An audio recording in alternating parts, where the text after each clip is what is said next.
It's a war that should have never started, and it wouldn't have started if the 2020 U.S. presidential election weren't rigged. It was a rigged election. Everybody now knows that. They found out. People will soon be prosecuted for what they did. It's probably breaking news, but it should be. It was a rigged election. You can't have rigged elections. You need strong borders, strong elections, and ideally a good press. I always say it. Strong borders, strong elections, free, fair elections, and a fair media. The media is terrible. It's very crooked. It's very biased, terrible.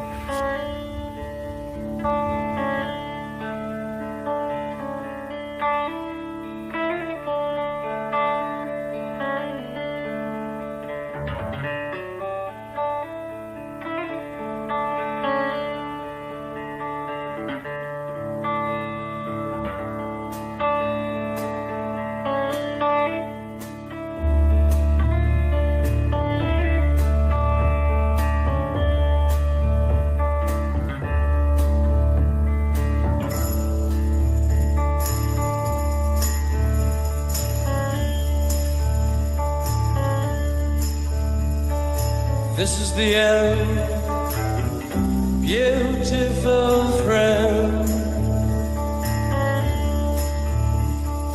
This is the end, my only friend.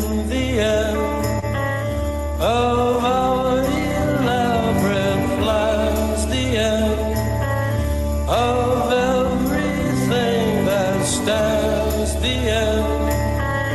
No safety or surprise, the end.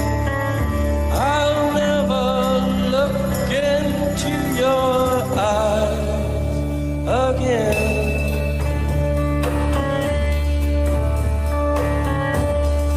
Can you picture what will be?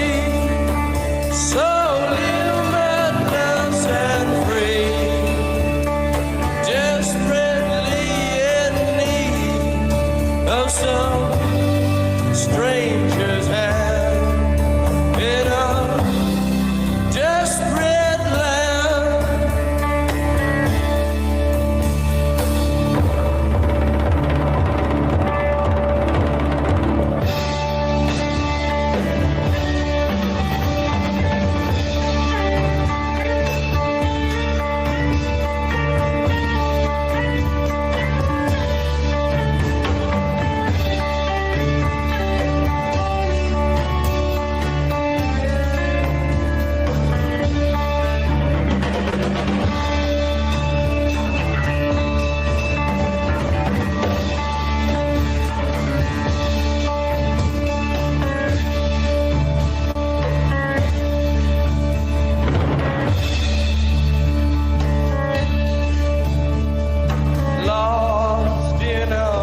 Good evening, ladies and gentlemen, boys and girls. Welcome into the chat. It is Table of Titans.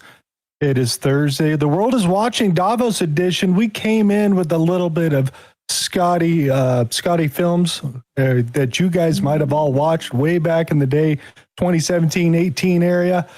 He put out his last film the other night and unfortunately passed on just shortly after posting that film. Hat tip to a lot of the Anons and Patriots out there that we've all met, known, grown with, and that are no longer with us. It's been a long time, but we've run across plenty of those people out there that have fit the bill. And hat tip to you, sir, and thank you for your service. You guys come in to talk a little bit about it. Mr. Tron, what is going on, sir? What's up, guys? Rest in peace, Scotty Marr. Prayers out to his wife and his family unexpectedly overnight. And quick reminder of when our time is up. And this is why we keep on charging, we keep on moving, we keep on winning. And this is what Scotty did in his films and his life. And he was a huge inspiration for all of us. And I was honored to be in a couple of his films in the past. And if you missed any part of the day of news or whatnot or crumbs, he threw together an 8 to 12 minute video. And he had you engaged, and this is what he did, and this is what we're gonna miss him greatly. A top level Patriot, a warrior, a legend, and his videos and his voice and his and we will continue to honor him as we progress. And this is, part of that movement, guys. 8 years, we lose patriots, we gain patriots, but this is sad. Always when we lose someone close to our movement, one that had inspiration and just a great guy overall, and sorely missed. But watching Boss work his magic in Davos is extremely heartwarming, and it's a positive movement for this future as we're in 2.5 weeks in. And I'll tell you what, 2 weeks in, I'm feeling extremely happy. I'm feeling grateful. And most importantly, I'm confident. I'm confident in our president and our country, and most importantly, the future direction. So shout out to DJT handling the Lion's Den as he does. And looking forward to seeing what happens in the next few weeks. But shout out to everyone joining us. Thank you again for making this show what it is. Hit that thumbs up, like, share, subscribe, and let's continue to win, dig, meme, and pray. Let's do it. All right, Mr. Spatial, I'm going to throw you in next. You want to say a little bit to the crowd? Yeah, absolutely. I didn't have the pleasure of ever meeting Scotty in person. Actually, I don't think I've ever even talked to him, even on DM or anything. But we've seen each other in passing, of course, throughout the years. And like Tron was saying, a big inspiration to a lot of people, which, music hits home too. You can really get a lot of feels out of that. But also, he would drop in, like you saw President Trump, True Social post, and then a Q drop or something like that to kind of keep it going. And so a lot of really good, stuff out of him. Gone too soon, of course. And it's like Tron said, you just never know. Today could be your last day. So that's why I always try to be nice to everybody. Unless you're going to be really rude to me, I try to be nice to everybody, because you never know. It could be the last time you could see them. You never know. So big hat tip to Scotty Marr. I think he went by 10, right? Scotty Marr 10. But in any event, big loss for the movement. And but that's what we do here. One goes down, another stands up, and I'm sure we have other people in the genre that are kind of doing things like that. So never to be replaced, but maybe supported over there. But yeah, a lot of great stuff. We got, I even put out a little short 10-minute video. I called it Trump and Lutnick blasting the WEF. So I was enjoying that, and I'm sure we'll get to some of those clips. Want to give Country and the folks a big hat tip over there at Liberty Based News, formerly the Patriot News Crew, and of course all of the wonderful mods. And I will be updating the thumbnail on YouTube that we are on right now. For how long, I don't know. We'll see, Hulk. But back to you, sir. Yeah, big F in the chat for Scotty Films out there, for everybody's listening to the show, and prayers for him and the family. Hopefully everything turns out for him. Mr. Rdoc, how are you doing? I got some interesting stuff and whatnot to show you a little bit later, and questions. Yeah, it's been an interesting week, and so prayers out for the family of Scotty. And we've lost a lot of folks, and I just thinking about Scope the other day, and a bunch of other folks, and it just shows the movement, the QAnon, the MAGA movement, that we come from all walks of life. Wealthy, poor, super intelligent, and really cool, interesting jobs in security and military, all the way down to pipe welders and truck drivers. And we all want one thing, and that's humanity at peace, and the end to the deep state, and the end to these people and these special interest groups that try to control the world for their own purposes. So, the fight goes on. It will never stop as long as we remember and we continue. This week is definitely a week of focus on the world, and specifically at the United States. The World is Watching, Davos Edition is the name of the show, and we definitely have a lot of clips and things like that to talk about Davos, because that's where everything was centered. Greenland has become a big topic, and Ukraine has kind of dimmed, and we're going to talk about some of that and how Zelensky's little trip may have pissed Donald Trump off. So we'll talk about that. And then we have some updates, the last minute updates tonight for the meeting that happened in Moscow just tonight with Jared Kushner and Steve Witkoff, who traveled there today, and then the UAE meeting tomorrow. So we're going to get into all that, and we're going to blow through it pretty quick, Space Shack, because I know you got sick folks, we got sick folks, I think Hulk's got sick folks, so hopefully everybody's staying healthy. And then prayers for the folks down in Texas and across the United States, because I understand you guys got some bad weather coming. I know we're as prepared as we can be back at the homestead there in Houston area, but it's expected to get really bad. Only affecting about 200 million people is what they're suspecting here, all the way from Texas, all the way up to Maine over there. So you're going to get freezing rain, then freezing, and then a whole bunch of snow for a few days because it's going to be cold. So we're talking down power lines and those things. And then Dan's over here posting key messages for major January winter storm. I always find it interesting on the stuff that he's posting. Because Tron, I didn't know if you happen to see this coming. Because we're going to play a little QAnon, a little quick second here. This. I was going to make that Melania, comment. 10 days. I was just going to say this too. It was perfect timing with that. But yeah, Melania, guys, January 30th. Get your tickets today. Is this outside Vegas? Is that Sphere? Yeah, that's the Sphere in Las Vegas. And they can do it on the outside too? Like it's a big, giant freaking computer screen on the outside, dude. I got to see that. There was another key date today, a QAnon date related to the storm, December 23rd, the storm. I didn't grab it. I wish I would have grabbed it and dropped it in the chat. I just find it interesting. Here's the other part I want to throw out here. They asked Dan, who's the best memer? Who's the meme master of the administration? Hey, Marco again. It's funny, like a lot of them are into memes. I would say overall meme masters, I have to give credit to the White House digital team. I really do. And to all of the folks out there that support the president that have been with us from the beginning, because as the president says, some of the memes they create and some of the content they create, you could go to Fifth Avenue or Park Avenue in New York City to an ad agency, spend $1 million or $2 million. They would not create what Trump, the president calls them geniuses. And some of the stuff is like mind-boggling. But I give a lot of credit to the White House digital team. They do a phenomenal job and they engage with everybody out there.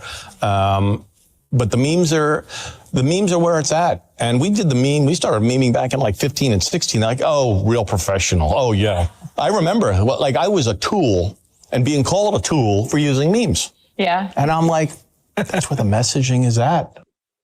Tron? As part of that Dig, Meme, and Pray, Dan Scavino sitting down with Stephen Miller's wife and his future wife there. And this is fantastic, getting the behind-the-scenes stories. And another head nod to all the OG, Q Warriors back in the day, the meme teams and whatnot. And this is, again, where it all started, guys, captivating your audience and just sending the messaging out through imagery, video, or whatnot. And now that we have Twitter in full force with Elon and Grok and all that stuff, the memes are out of control. And this goes back to digital soldiers. And shout out, man. Think about it. This is how Boss won with all those memes, all the advertising. Hillary in the beginning spent so much money on those Saudis, and Boss did it under budget, overtime, that kind of deal, or reverse it under, but yeah.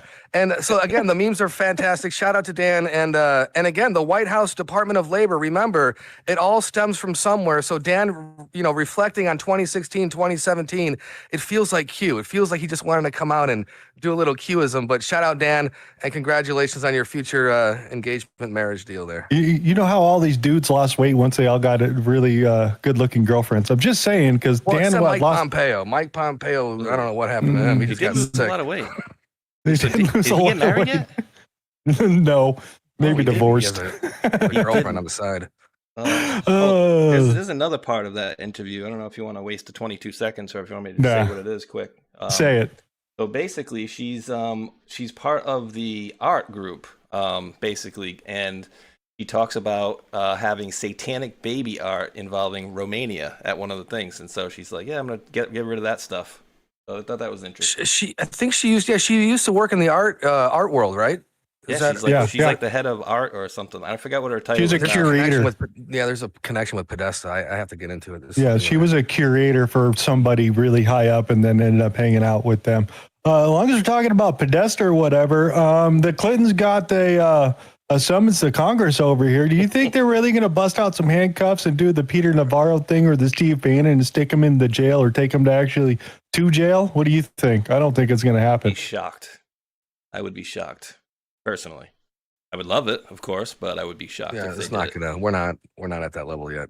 I mean, in my opinion, bringing these dudes over to Congress, start asking questions about Epstein. We don't have any prosecutions, and it's going to be big, giant waste of time, kabuki theater, and nothing's going to happen in the end of it. You know what I mean? I'd rather have them start asking questions about the Clinton Foundation and tax stuff, but we all know that's going on with the Clinton Foundation whistleblower stuff. I'd rather know a lot more about that. Just saying. See when the next court date is, right? Yeah, they're supposed to come in. I don't know. They have to vote on it next week, and let's see if the Democrats and the Republicans get together and want to bring them over with a vote out there. The way the votes are going today, yeah, it's some interesting stuff we're going to get into. Here's another little thing we want to make sure we throw into, as long as we're talking a big steaming crap load of stuff that happened over January 6th. A report came out. Mr. Space Shot, would you like to read some of these? Oh, certainly. And we had a nice, interesting interview today in Congress as well. Since Christopher Wray's numerous obfuscations before Congress regarding the FBI's involvement on January 6th, we have learned FBI had paid confidential human sources on January 6th that entered the Capitol. FBI paid, quote, sedition hunters $150,000 to identify individuals on January 6th. FBI deployed 274 agents to the Capitol after it was breached. It's becoming clear Wray's FBI had considerable involvement before and during the events of J6. More to come. Nice. Remember, they had That contradicts everything that Ray said during testimony. He didn't know anything about it, and, you know. So I went to look into these guys over here. So these are a group of volunteers, leftist volunteers, that spent a good part of a year and a half doing the digital soldiering in on things that we all like to do, but they use their powers for bad, and got 1,500 people on that list and prosecuted through the DOJ and sent to jail. 1,500 of them. So they said they were volunteers, but I don't know where this $150,000 went to or who got it or any of those things. But just wanted to throw that one out there. It's just like, good Lord, dude, the leftists are out there. They're going to go after us, and we're going to show you more of that once we get there a little bit later in the show. Comments on this thing, on this January 6th? Is anybody surprised? I mean, who's the bullhorn guy on the top of the ladder? That's what I want to know. Oh, yeah, right. Did that guy ever get it? I mean, say if we knew somebody, you know, could we get money for that still? Just like we would ever do something like that, or attempt, or ever even think of that. But yeah, that's just the scumbaggest thing. And then we had people that were there on the day of saying, like, I was paid to be here to, you know, pretend to protest and stuff like that. So the whole January 6th was a huge setup. We know that for sure now. Yeah, exactly. Where else are we going? Okay, so we got obviously Jack Smith. They brought him in. He was in there, 10 hours today, I think. It was very long in there all day, and lots of people asking questions. And just like any typical difference between the Republicans and the Democrats, Republicans ask all the right questions, and then you got the Democrats over there basically still playing the January 6th thing, and just Cassidy Hutchinson thing, the whole limo thing. We're going to play a couple of those clips, but they are still going after and holding on to that Donald Trump incited insurrection, and they had to ask them multiple times, how many people were charged with insurrection? Oh, none. That's right. I mean, comments from everybody? Anything you want to throw out? Because I don't know how much I actually want to play this. I think you misspoke a little. He incited. Okay, I won't do the misspelling thing again. But yeah, Jack Smith was, you know, it was typical. The interesting thing is they're trying to still make it seem like we don't know exactly what they did, and it's like the cat's out of the bag at this point.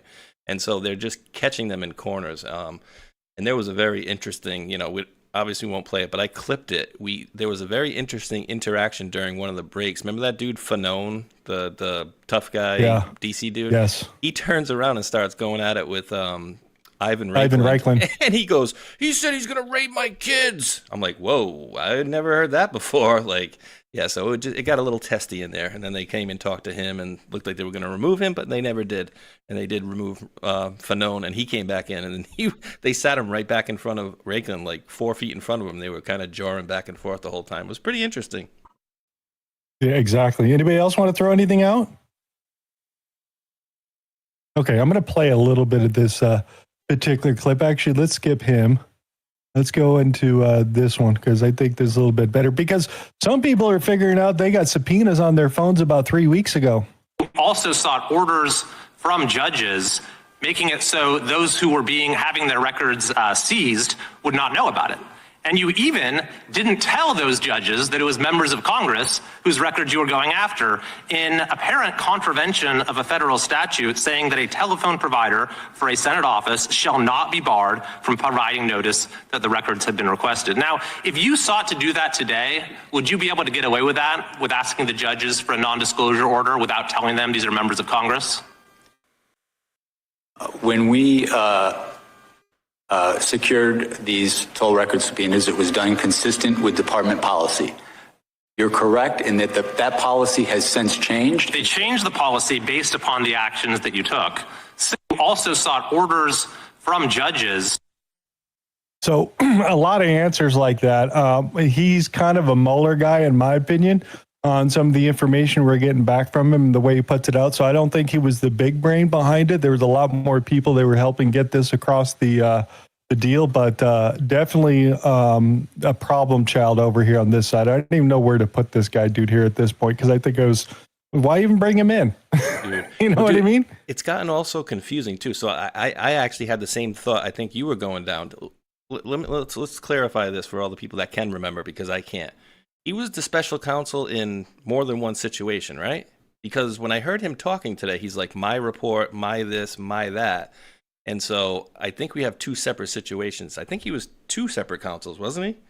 I know. Well, he's with the Mueller. Well, just to get this out of the top of my head really quick, Speaker Johnson also got a subpoena for his, and he just found out a few months ago on that side that they got the judge to okay his phone records, saying that he was a flight risk. The Speaker of the House is a flight risk. We need to monitor him. But you got to remember, we had Mar-a-Lago. Then we had Russia's Spygate stuff dabbled right on top of that. Those two were kind of locked together because they were talking about they were going after the red folder for the Crossfire Hurricane, but they put it up as all the paperwork that he was taking there. We had the election thing going on at the same time, right? So there's like two or three of them, and they all piled on top of it.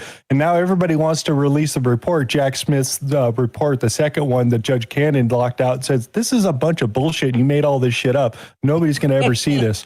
And now the left are like, they won't release it, and it shows Trump's evidence. It's the same crap, dude. They're never going to give it up. Yeah, that would be like us saying, oh, we're going to put a special counsel in. Let's put Matt Gaetz up there, right? Like, we know what direction they're going to go with this guy, right? And we know that he was, even from Rdoc, I think it was Rdoc, right? Was this the same guy that you kind of not bumped into, but crossed your path, or was that the other special counsel a while ago? You're talking about related to Enron and stuff like that way back in the day?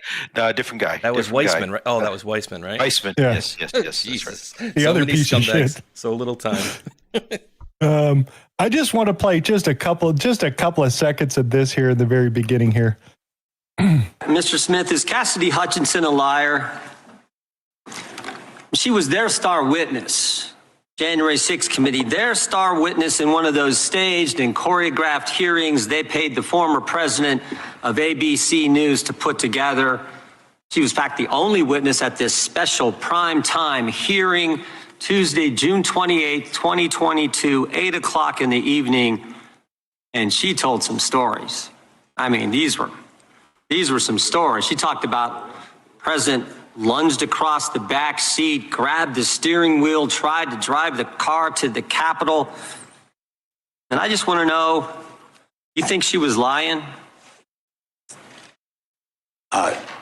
Chairman Jordan, my assessment of that particular issue is that with respect to the testimony about the president lunging towards the driver, my recollection of her testimony about that is that it was secondhand. She said she'd heard that from somebody. You familiar with the name Tony Ornato? Okay, that's enough of that crap, dude. So you kind of know the direction that I was going, but just to put that into facts, there's a special partition window in there that you can't fit a human body through, and you can't get between the driver and the passenger compartment to say that Trump leaped over two Secret Service members and then supposedly squeezed his fat body through a little hole and be able to grab the steering wheel and drive it back to the Campbell. I mean, he's a superhero. Elastic Girl? Man. Elastic Man, yeah. Lance Armstrong or whatever it is. Yeah. Well, the funny thing is too is they said, oh, did you use her? And I think they said maybe, I don't think he did use her as a witness, but the House January 6th, I think they cited her like 28 times or something ridiculous. It was numerous times, but yeah, the whole thing was a big sham. Oh, 8:00 p.m. and President Trump lunged at a Secret Service guy. Like the people that believe that, like you got to be like the lowest IQ people on the planet. Yeah, exactly. So in the end, I don't know where to put what they're going to do with Jack Smith. Kabuki theater and asking questions don't really get anything done. I'd rather see Pam Bondi get involved and do something. Slowly she's moving. We're going to talk about that one a little bit later, but that's kind of my thought process of what was going on here domestically, because we might as well go down the road over here. I thought this was interesting. Space Shot, read this for everybody. All right. Fun fact. In 1916, Denmark sold the Danish West Indies to the United States, with the colony becoming the U.S. Virgin Islands. The USA was worried Germany could take control of the islands, though they had no plans to do so. In exchange, the USA acknowledged Denmark's complete sovereignty over Greenland. Oh, okay. Just want to make sure we had that written down somewhere. So I just thought that was interesting. Here, Mr. Space Shot and Rdoc, you could chuckle all the way down this one right here. We're going to start up at the top right here. Would you go ahead and read this for everybody, Mr. Space Shot? Okay. Tons of headlines from Davos. A quick rundown. Trump. We want Greenland and battleships. Tech bros. Look at me. AI is the captain now. Carney. I'm not a communist. Trump is the commie. Starmer, we sold a major U.S. Navy base. Newsom, you need to hate USA more. Macron, Netflix needs a gay Top Gun series, and with the sunglasses, that's why he was wearing the aviators. Besant, okay, but paint the jets pink and cast Newsom as the rear admiral. Millet, do that and I will chainsaw your TV. Von der Leyen, screw the Monroe Doctrine. China, y'all so gullible, especially Canada. Finland, we can protect all of Europe ourselves. Zelensky, oh, sorry, I wasn't supposed to be here today, but I was running low on cocaine, and I hate all of you. Wall Street, thank God Kamala lost. James O'Keefe, there seems to be no forms of intelligent life anywhere. Al Gore, don't start chasing waterfalls, visit Tennessee. Christiane Amanpour, Al Gore and that Finnish guy are the only people who talk to me. Caitlin Collins, Al Gore is literally the only person who will talk to me. Oh, she's such a wretched one. Danish King, I will find the guy flying that banner and guillotine him. Soros, I don't even like myself. Pasobic, Rear Admiral Pasobic. And Newsom. UN Gutierrez, it's no fair. Daddy Trump cut off my allowance. NATO's root, you're welcome. Mary Kennedy, I smoked 6 packs to sound like my brother. Qatar PM, yeah, Canada's screwed. Indonesia PM, did you see me next to Trump? WEF president, I don't care anymore. Data Republican, thank God I'm deaf. I thought that was funny, Rdoc. I don't know if you chuckled at any of those. Did you? No, that's the summary. That's the show. No more international tonight. No, just kidding. Stop that. Oh, no, we're not going that far, but I wanted to definitely make funny of it here. Evidently, just to throw some of this out there, happens to be a little toss-up between Larry Fink and Al Gore over here. But how did Al Gore make $330 million with climate change alarmism? Former VP made a fortune after losing to George Bush when he's at the green investment firm, now worth $36 billion, and then pays him $2 million a month. And he's still worried about rain bombs and boiling oceans. But the big thing over there at Davos is nobody's talking about climate change or any of that stuff. It seems like it's all tech bros talking about AI stuff in their particular push, which we're going to get to a little bit later. But I find that interesting. I'm looking for Rdoc's breakdown about what's really going on with everything out there. Little comments coming out here. I just wanted to throw this one out here talking about good old California here. That, Governor Newsom, who strikes me as Patrick Bateman meets Sparkle Beach Ken, may be the only Californian who knows less about economics than Kamala Harris. He's here this week with his billionaire sugar daddy, Alex Soros, and Davos is the perfect place for a man who, when everyone else was on lockdown, When he was having people arrested for going to church, he was having $1,000 a night meals at the French Laundry, and I'm sure the California people won't forget that. And I can tell my message to Governor Newsom is the Trump administration is coming to California. We are going to crack down on waste, fraud, and abuse.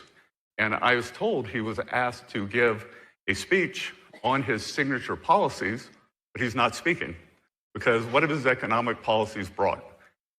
Outward migration from California, a gigantic budget deficit, the largest homeless population in America, and the poor folks in the Palisades who had their homes burned down. He is here hobnobbing with the global elite while his California citizens are still homeless. Shame on him. He is too smug, too self-absorbed, and too economically illiterate to know anything. Sparkle Beach Barbie. Oh my God, I can't believe you actually said that first. It's hilarious. The memes are coming to life. And again, this Davos trip was almost a humiliation tour for a lot of people. And Newsom was one of them. And again, Macron of France was also one. Boss called him out with the glasses and kind of hinting at the fight with his wife. But this is American exceptionalism. This is leadership right here.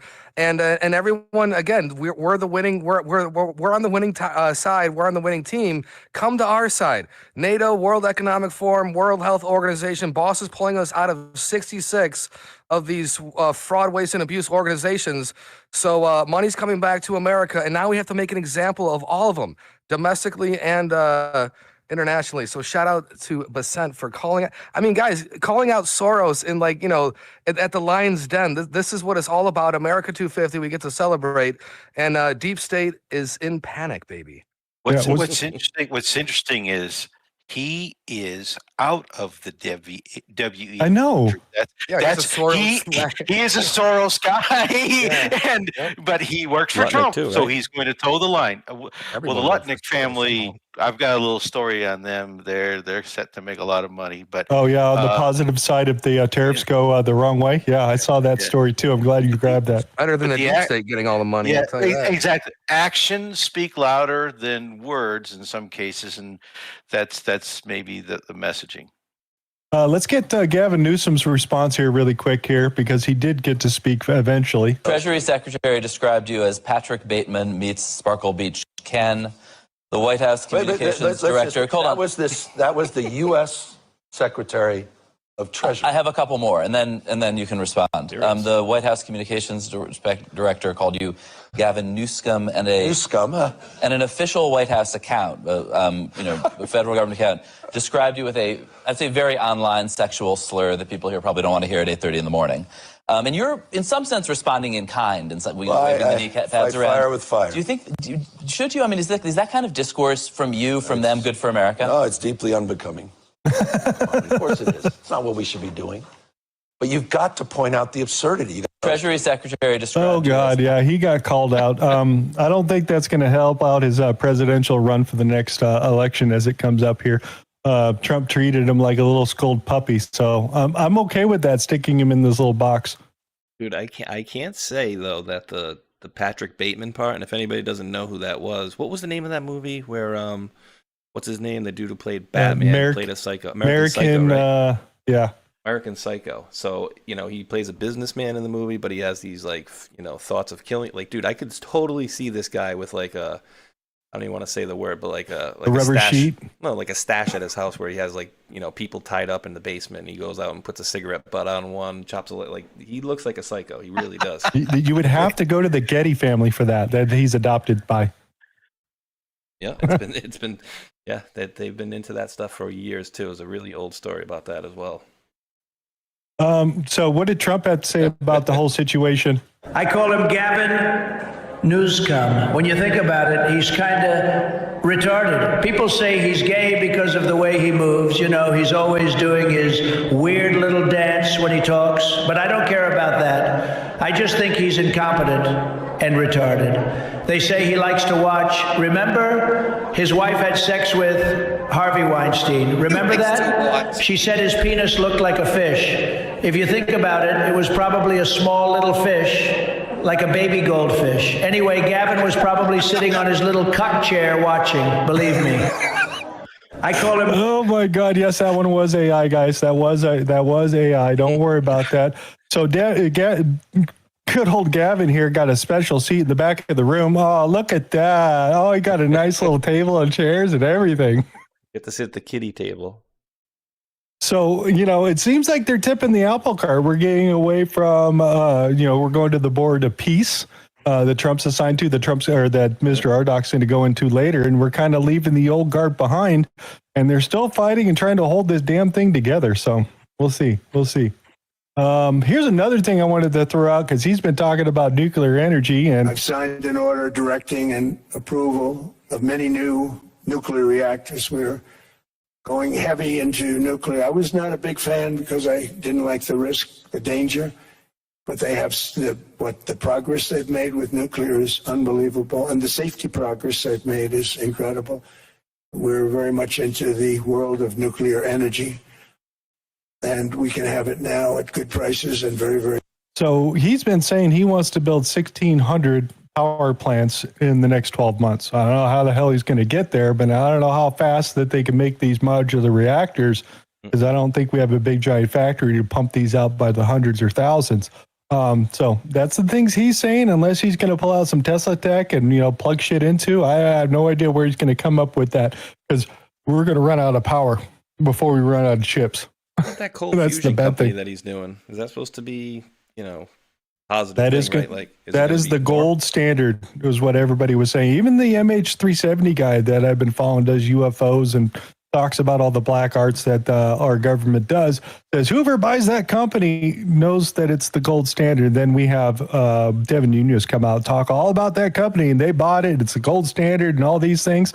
So it's going to be interesting if they can come out with this cold fusion that they don't need the big the magnets, and they use boron to do it. So they don't need any helium-3 or anything like that, which is interesting. If they can do it and provide it, then go for it. Other than that, everybody else is going to the moon for helium-3. What else do we got here? Oh, I got to throw a Citadel CEO talking about how he had to deal with the Biden administration. Here, I thought this was interesting and telling, because they wouldn't have said this a couple of years ago if Biden was still in office. You cannot imagine how painful it was each and every day under the Biden administration to look at what new crazy proposal was being put into place to solve a problem that didn't even exist. I mean, our constant friction at Citadel with the government across umpteen different aspects of our business was exhausting. And to have that literally end on one day, Election Day, just gives you so much energy as an entrepreneur to go back and build your damn business. So the biggest sea change I've seen across American executives has been just like the giant sigh of relief. I can now go and focus on building my business. And that prior administration, we happen to be a creditor of Spirit. Their merger with JetBlue was stopped. Spirit's in bankruptcy today.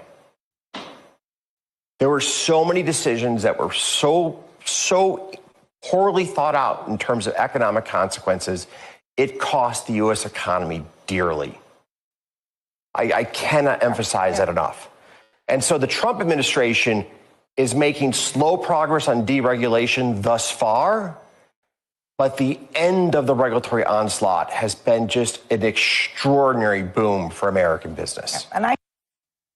So yeah, Biden administration wasn't very friendly for businesses or energy companies out there. Now they're happy they're in this all position. It seems like a growing thing out of a lot of the groups that we had got out there. I want to throw David Sachs kind of saying the same thing here. What I worry about is if 230 gets reformed and gets to be more restrictive, it's going to lead to much greater censorship. Already corporations have been taking down a lot of content that, I think it's now much better under President Trump, but under the last administration, you saw an epidemic of shadow banning, deplatforming, when someone expressed an opinion that went against the the sort of conventional wisdom or official, the powers that be. We saw a lot of censorship during COVID. Things that are now recognized as being true cannot be said without the user, like, Dr. Jay Bhattacharya was kicked off X for the Great Barrington Declaration. So you look back on those things and say, gee, that was a really dangerous period where people were censored too much. We've now moved out of it, but what I worry about is you take away Section 230 protection, and now because of simple corporate risk aversion, these sites are really going to clamp down, and people aren't going to be able to express themselves in the same way. And I'd also like to remind you that the Supreme Court Everybody ruled. understand what Section 230 is, right? Yes, this is the regulatory commission that allows the. That's the liability protection of the, yes. of the tech companies. The tech companies, yes. And under the Biden administration, we had the Louisiana versus Biden that came forth with all this information from COVID to Spygate that all said that they were doing this on purpose, and we got proof. Look, and the Supreme Court goes, yeah, that's okay. They can do that. Just like to remind everybody. What else do we got to get in here? Oh, yeah, this one's for you, Mr. Rdoc. I think the movement towards tokenization, decimalization is necessary. It's ironic that we see two emerging countries leading the world in decimalization, in the tokenization and digitization of their currency. That's Brazil and India. I think we need to move very rapidly to doing that. We would be reducing fees. We would do more democratization by reducing more fees if we had all investments on a tokenized platform that you could move from a tokenized money market fund to equities and bonds and back and forth. We have one common blockchain. We will, we could reduce corruption. So I would argue that yes, we have more dependencies on maybe one blockchain, which we could all talk about. But that being said, the activities are probably processed and more secure than ever. I think. Okay, before you answer here, I want Tron, can you read this here for me? Breaking: New York Stock Exchange announces new tokenization platform. Here's what they're building: a completely new trading venue with 24/7 operations, no market hours, instant settlements, not T+1, stablecoin based funding, not bank wires, and tokens natively issued as digital securities. Not retrofitting the existing exchange, not adding blockchain to the back office, an entirely new venue. Think about what this means. New York Stock Exchange will run two exchanges, the old one between 9:30 and 4, and then T+1 bank wires, and then the new one, which is 24/7 instant settlement, stablecoin rails. They're not choosing between traditional and digital. They're operating both in parallel. How does this compare to others? Everyone else is building infrastructure to tokenize existing assets. DTCC tokenizes existing custodial. Custodial. That sounds about right, Hulk, I guess. Securities. State Street tokenized MMF's ETFs market amends NASDAQ amends rules for tokenization trading alongside traditional. And the NYSE is building a new way to bring equities on chain and the venue to trade them. This put them in competition with Figures, Open, and Superstate. That's good. All right. They give it to Rdoc. Anything you want to throw in here? Because it seems like one side of the system's running for it. So BlackRock CEO, he gets excited because, he understands that they can't, if they don't get a handle on this stuff, and they don't get ahead of this stuff, the freedom and the liberty that digital assets opens up to the world creates a chaos that these great powers and these corporate elites can't get a hold of. So with the Genius Act and the Clarity Act, while it appears that it stabilizes certain uncertainties in the United States market, what is happening right now behind the scenes is that the banks, the big corporate companies are moving very fast to get control of it. The banks are shutting down any kind of private entry points into stable coins. So they're going to use stable coins, the USDC, USDT, et cetera, and actually creating new ones that are compliant with Genius Act. You're going to see that happen. They're realizing this will become, and you just saw that post, go back to your post a second ago, where they talk about the stablecoin rails. So basically, right now trading stops, the bell, ding, ding, ding. We also see the bell at the end of the trading day, and that's when trading stops because you don't have wires. The banks shut down. Well, now you don't have to wait on the wires. Now you can still settle with stable coins, which is they're making equivalent to the US dollar. The Genius Act now says those stable coins have to be backed by the US dollar, i.e. treasuries, etc. But the Clarity Act says, you people over there, you can't do this, but these people over there can. Yeah, I noticed and so that. they're getting control of this, and they're trying to lock it down. Europe also is moving towards digital currency, and it's meeting with resistance because they're doing it wrong. So there's a lot to happen here. There's a lot of chaos right now. Everybody's scrambling, but the big corporate banks, the big corporate elites like your BlackRocks and whatever, they are pushing the government and trying to manipulate, even under Donald Trump, regulators so that they come out in control. Yep. That's the danger. Yep. That's interesting. I don't know where to put it. What else do we got? We also had James O'Keefe over there. We're not going to play the clip over there, but they're still talking a little bit about climate change and cooling the planet and fake food, that whole sort of thing. That's still going around out there, but tech bros were pushing most of the AI stuff that was out there. So just wanted to throw that one out there that he did make an appearance and then somebody recognized him and he had to bail.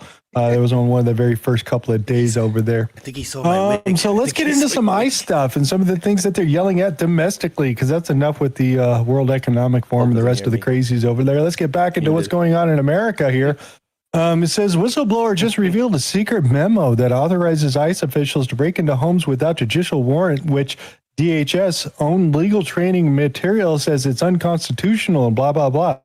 Well, they just got awarded saying that they can go in there on these warrants that are, what do they call them? Administrative warrants that allows them to go into these people's homes and arrest them, and vehicles, whatever it takes, and has been held up by court and the Supreme Court. So just saying that this is normal. The reason is because technically if you are let's say a foreign national, and you've had even a residency in the United States or a visa, and you've overstayed your welcome, and you've broken the law. You have broken the rules and the agreement with which your visa or your residency was granted, and now that creates a situation where the government has the right to come in and get you and remove you anytime they want.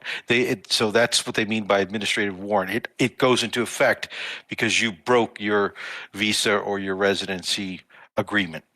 Yes, and I do want to say quickly to Dal, thank you for the 5 gifted subscriptions. I appreciate that. And while we were on that sentiment, here we go here.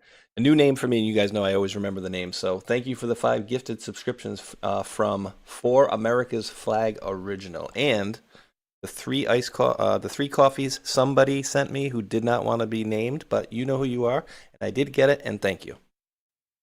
Because the other thing you got to remember, we're at this extreme point where they're breaking into people's houses and arrested them. Because way back in the beginning, Trump says, "Go home. We'll give you $1,000.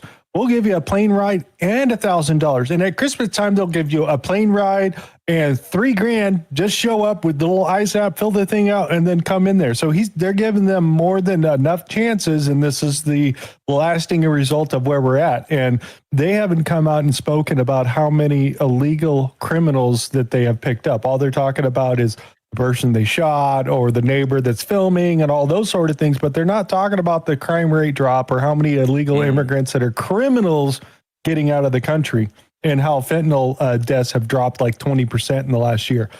Just saying, positive things.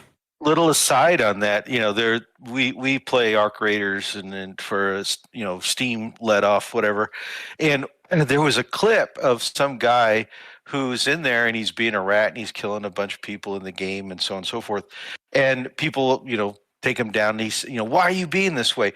Well, my dad was arrested the other day, and we haven't seen him, for like 3 weeks now. God. He's in the system. Well, his dad was a 57-year resident of the United States, but he's not a citizen. And he had a marijuana charge that's like 4 years old that he never turned up for, so he had warrants. And they picked him up. The guy lived in the country. To jail. And no, he's getting deported. And so, so people in the U.S. that have been here a long time, your neighbors, whatever, they may not be citizens. They may be residents, foreign nationals that don't have a citizenship. And if they have a legal infraction, they are now eligible to be picked up and taken out.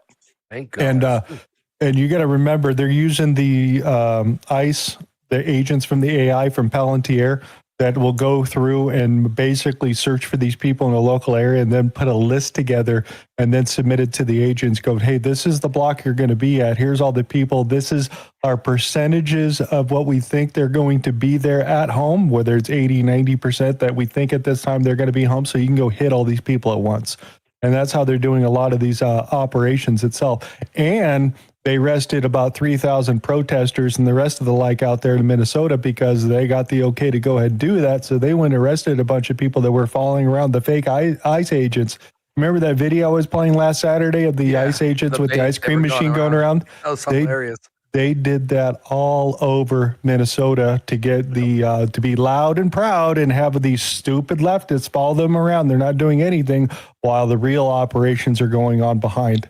So they were doing some trickery with these people out there. Blue Lives Matter. Yeah, Blue Lives Matter. Retired veterans and police officers. They put a post out, and that's what I did the short video on earlier. That's genius. I mean, who would have thought? When I read that, I was like, that's great. This playbook is coming to California, and they're saying that California is about 10 times worse, guys. Oregon, it's already happened in Oregon, too. Oregon is now up in arms because the ICE operations in Oregon are kicking off and they're going strong. Okay, what else did we have? We also had Don Lemon and a bunch of leftists show up at a church, and it seems like our U.S. government is going to start charging these people with the FACE Act, because you remember the young kid and the father who were praying out in front of the abortion clinic quietly between each other, communicating and not bothering anybody, and they got charged for the FACE Act and had to do a year in jail. Well, they're turning that thing back around on all these people out there that were in front of this church and getting inside the church. So they arrested a bunch of people, but the magistrate judge, who's not a lawyer or anything like that, didn't want to charge Don Lemon yet. That's coming down the pike is what I'm hearing, but officially no. But the one lady who led it all is this person. She's in jail. She's been arrested. And Kash Patel and Pam Bondi have both been in Minnesota for the last few days, have set up a war room to go through this to make sure that they are attacking issues and situations on the ground in the state as it happens. So they're going full bore. And Hulk, that dude with the beard got arrested too. The one that was like being the loudest, being interviewed by Don Lemon. Love that, dude. He was like, yeah, come arrest me. Go ahead. White House puts out a post with this picture, arrested. Checkmate. It says. And these aren't like little baby criminal acts. Like, they're getting them on civil stuff. You can't just do that. So they actually messed up big time. And these charges at the fullest extent. I hope they do this, because this is how we know we're in a spiritual warfare. Or when the demons start coming into our house of worship. So make an example out of them. Put them in jail for a long time, and never let this happen again. This is the enemy coming full force. Precipice time, baby. Let's go. Don Lemon getting arrested for the KKK Act on Martin Luther King Day. Anybody have that one? Brilliant. It almost seems like it's scripted. I swear. It almost seems like it's scripted. Oh, that is ironic, dude. I just thought about that, dude. That's ironic. And he was in the back of the bus when he was going to the church. He was like, Rosa, I was just playing. Go ahead. We'll throw this out there. DOJ serves grand subpoenas to Walls, Frey, Ellison, and two other officers part of the investigation of blah, blah, blah, fraud, all that. So they're digging around in there. They're handing out indictments. So let's see if we get any prosecutions. It's going to take 6 to 9 months for this to come around anyway. So we'll see. Comments? Like you said, we'll see it when it comes around. But yeah, it's at least we have something like, mayors and governors. That's awesome. Okay, what else do we want to throw out here? A little bit on SCOTUS because they are bouncing around out here. As SCOTUS Wire points out, Gorsuch and Alito and Thomas have not written in the opinion. It is likely they are writing at least one of the biggest cases. The outcome of the decision depends on who's writing it. As we continue to delay the release of the tariff case, which, as I've said before, would indicate a more complex, narrowing legal ruling that could essentially give Trump a win in needs and wants. So they got 4 cases remaining from October, guys, if anybody's not paying attention, because we got the conversion therapy stuff that they're lying out of California. I can't remember what the VRA is, and the race baiting redistricting, and obviously tariffs is the other thing. So we're waiting for these 4 things to come out, because if they rule in Texas' favor for redistricting, we got a lot of other Republican groups that are going to do the redistricting and get it into our favor. But their Democrats are fighting back, so we'll talk about that here in a second too. But I just thought that was interesting because tariffs still haven't come out yet. Comments? Yeah, no? Yes? I think that's the Voting Rights Act, VRA. Yes. Yeah. Yes. And yeah, it is interesting, right? Like, so Gorsuch, Alito, and Thomas have not written the opinion. So if they're basically the writers of this, it would seem like we'll get it on our side, but who knows? Never know. Yeah. What else do we have in Supreme Court over here? Oh yeah, I thought this was interesting here. We'll throw a little bit because Trump was fired the Fed board, or the Fed person that had the fraudulent mortgage or whatnot, just by tweets, and they had to ask that question. Confirmation. Final question. Do you, I took you to be conceding that there was notice here, and I guess I'm a little concerned about that. I mean, are you conceding that a posting on social media is sufficient notice in a situation like this when the president is seeking to remove a governor for cause? So what I would say is, I think... I know it happened. She got notice. We live in a world that is connected, but I guess isn't notice a particular thing in the common law? Well, or in our put law? it this way, I don't sort of resist the idea that the Truth Social post is notice, because I think it's also fundamentally defective notice, because it's also indisputable evidence that the president prejudged the matter. And right, so it's not the kind of notice so hypothesize he didn't say you are fired or you should be. I don't know. Do you think a social media post on Truth Social is enough notice for the Fed board to leave? I think it is. I mean, unless you're going to do a letter and mail it to them. I mean, seriously, news and everybody figured it out within a couple of minutes when that thing came out. I mean, it's not official. I wouldn't consider it official. If I worked for the Federal Reserve Board, I would just continue going to work until they gave me something there. But John Sour. Yeah. Other things, they're saying she was removed on August 25th and the stock market went up the next 3 days. So they're really concerned about tipping over the apple cart is what it comes down to. So we thought this was interesting. Read this, Space Shot.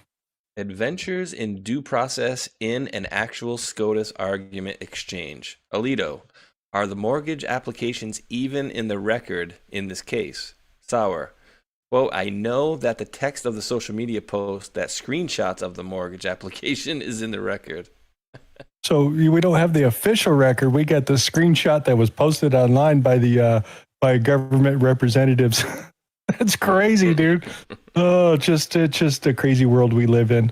The other thing that they're looking at is Hawaii's ban about guns and Second Amendment. We are going to play a little bit of this. They basically say that you need private property owners' permission to bring a weapon onto their property before just walking around. If someone owns a store, or let's say it's a little restaurant, and this person has very strong political opinions and does not want anybody in that restaurant who is wearing attire that is expressing approval of a particular political candidate, that person, the owner of that restaurant, has the right to say, you can't come in, right? Yes. All right. Now, could Hawaii enact a statute that says that if you are wearing the attire expressing approval of a particular political candidate, you can't come in unless you get express consent from the owner of the restaurant? Again, that's a viewpoint discrimination and prohibited. It's a violation of the First Amendment. We have a violation of the First Amendment and a violation of the right that the court held is protected by the Second Amendment in Bruin, which is the right of law-abiding citizens to carry a firearm for purposes outside of the home for purposes of self-defense. So that's your Supreme Court for the week and the stuff that's going on, if anything you really wanted to know about. But yeah, Hawaii's crazy. That's all I have to say. But I think the courts have also held that they will not overrule federal courts or state law that state that, you know, if it is the policy of a, let's say, a grocery store or a restaurant or whatever, the guns are not allowed on the premises, then they can post a signage to say guns are not allowed on the premises, and that will be honored. So that's private property, right? It's private property rights now. They're talking public property. Right, public walking, but as you know, Texas has laws like you can't be within and these go back to the 1910s and 1890s. You can't be within so many yards of a bank or a place of, you know, alcohol distribution or something like that wearing a firearm. Those are, you know, considered old constitutional laws in Texas. But the premise is basically the same thing: is that there are certain places where you shouldn't be wearing a firearm because you may be a danger to yourself or to others, blah, blah, blah. And the courts have upheld those state laws as being still constitutional. We'll see what happens. It'll be interesting what's going on. There's something going on with the election stuff that they're going to prove from the 2020. I don't know exactly where to put it itself, but again, we're still waiting for Tulsi Gabbard to put her list together and put out her information that she's finding. Patrick Burns and CI director, they're saying something about this particular thing of declassified docs. I don't know exactly where to put it, but a lot of people are going that direction. We still had Trump coming over here on this side, revealing the truth that he's learned some things. I wanted to play the clip here. Mr. President, you've been hearing from allies. Thank you so much, President Trump. Kara Castanova from Lindell TV. And you spoke earlier about the 2020 election. Now that Maduro is in U.S. custody and he was criminally charged, has any more information emerged that you could share with us regarding Venezuelan election software and Venezuelan ties to tampering with the 2020 election? And would you consider speaking to Maduro personally in prison in New York to get some answers on Venezuela's involvement with the 2020 election? No, I don't think I would be doing that. I think my lawyers would be very unhappy if I did. Yeah, they've learned some things. Please. What happens to the tariff threat to Greenland? Yeah, so that's interesting. We've learned some things. Don't go. Go back one tab. One tab, yes, sir. And for you who just asked the question, don't ever wear gloves inside again. It's not a good look. Thank you very much. All right, so I caught something here that I don't know if anybody else caught, but I thought it was very interesting. All right, so we've been told, right, like I've thought of the whole thing with President Trump and Hillary Clinton, that they stopped the fraud, right? And then what happened? Air quotes, Joe Biden won the election in 21, whatever it was, right? And then air quotes again, Trump left. All right, and then we have Joe Biden in the presidency. However, I'm going to read this paragraph here. Keep in mind, we're talking about the Biden administration. The secret Dominion Huawei data center in Belgrade, Serbia, that emphatically did not exist, did exist, and was disabled by U.S. government employees days prior to the 2024 election. Suss that one out. Yeah, I don't know where to put it. So you continue reading the next line. Former CIA Director Brennan reportedly financed half of it from the CIA and the other half coming from China. CCP. Exactly. Okay, this is Huawei. So it's U.S. You know, the people used to talk, China versus Russia versus Iran. When you get into the deep state clandestine services, they are collectively working together in a darker control mechanism, even below the level of state sovereignty. Does that make sense? Yep. It does. But what I'm saying is, no matter who it was funded by, Brennan funded it or whatever, it was the Biden administration that ended up going in there and shutting it down. Air quotes, the Biden administration went down and shut down the fraud. So that way it would be a fair election for Trump versus Kamala. Make that one make sense to me, ladies and gentlemen. The White Hats did it. Thank you. I figured you were waiting for somebody to pull that one out. Jeez, Tuck, where else you were going? pull it out of you. Here, we got a couple of these things of changes coming up from the Democratic side of what's going on. Spatial, read that for everybody. Maryland's Redistricting Commission voted 3-2 to advance a conceptual map aiming for an 8-0 Democrat congressional sweep by flipping GOP Rep Andy Harris's first district. Senate President Bill Ferguson blasted it as objectively unconstitutional, failing the government's test on communities and one person, one vote. He warns of legal risks and vows Senate won't advance it. I got another one for you. So if you guys didn't know, Virginia's got a new governor, and she's ex-CIA, a whole big list of CIA stuff that she's done. But let's go in to see what the state's already doing. Read this one. Look out, Virginia.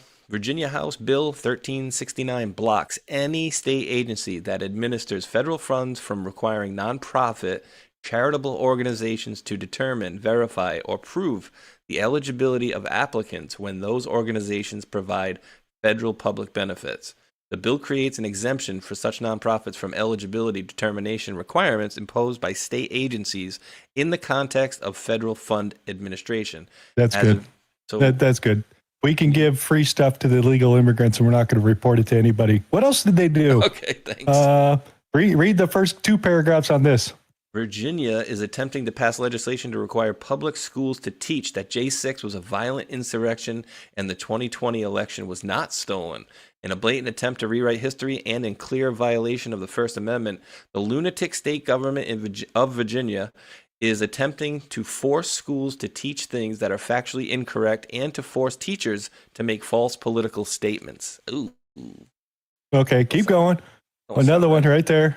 More Democrats in Virginia have introduced a bill that discriminates against white men in government contracting. For discretionary contracts under $100,000, white men are barred from even being considered unless there's literally no competition. That's good. Disgusting. Here's a big list of what they were putting together. You want to read any of those?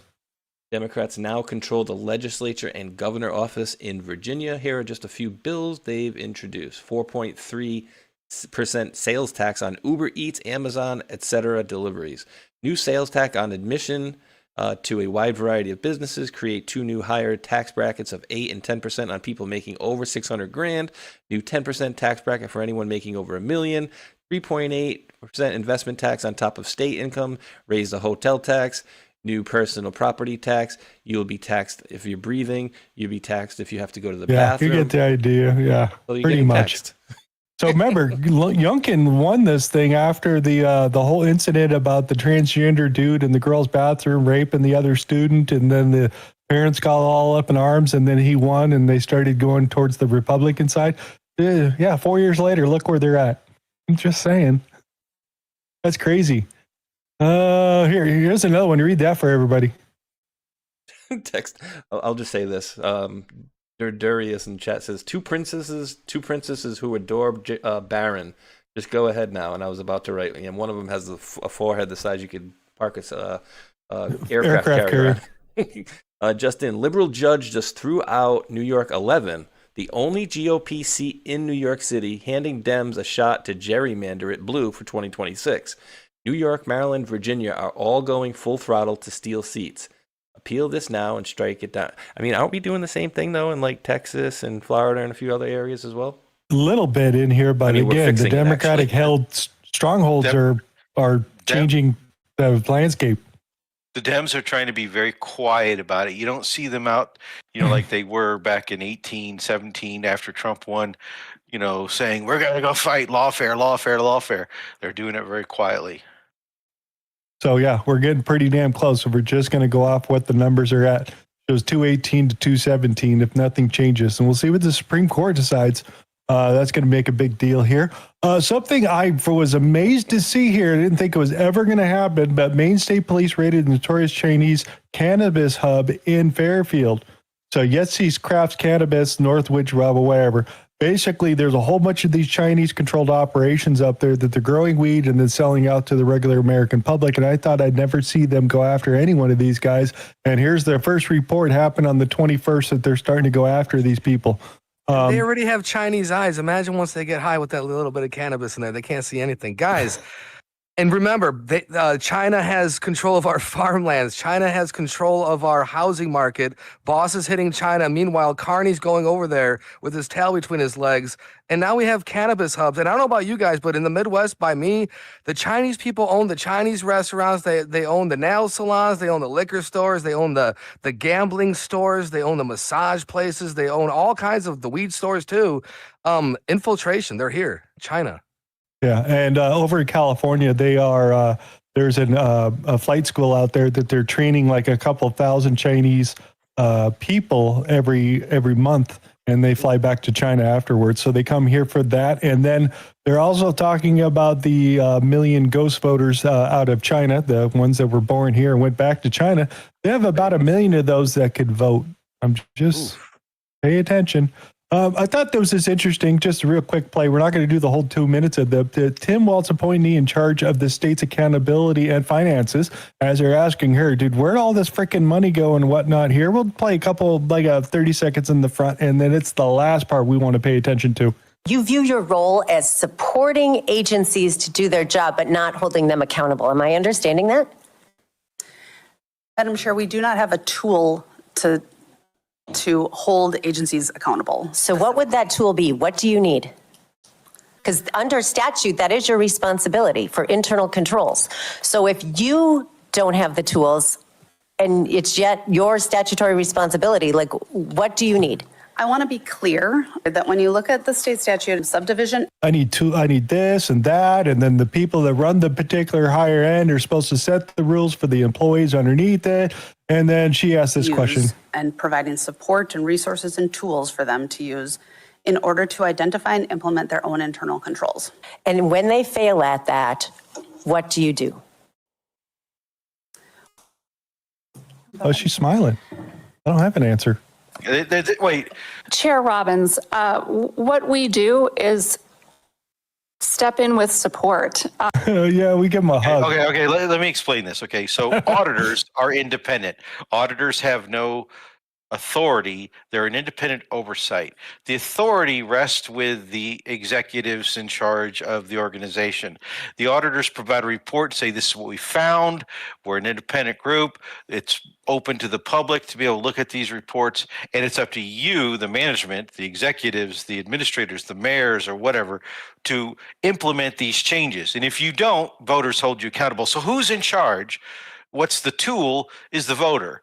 And there is no, the auditors can't be police. They are investigators. Does that make sense? Yeah. And so it's a little bit of a misnomer in what this lady's trying to allege.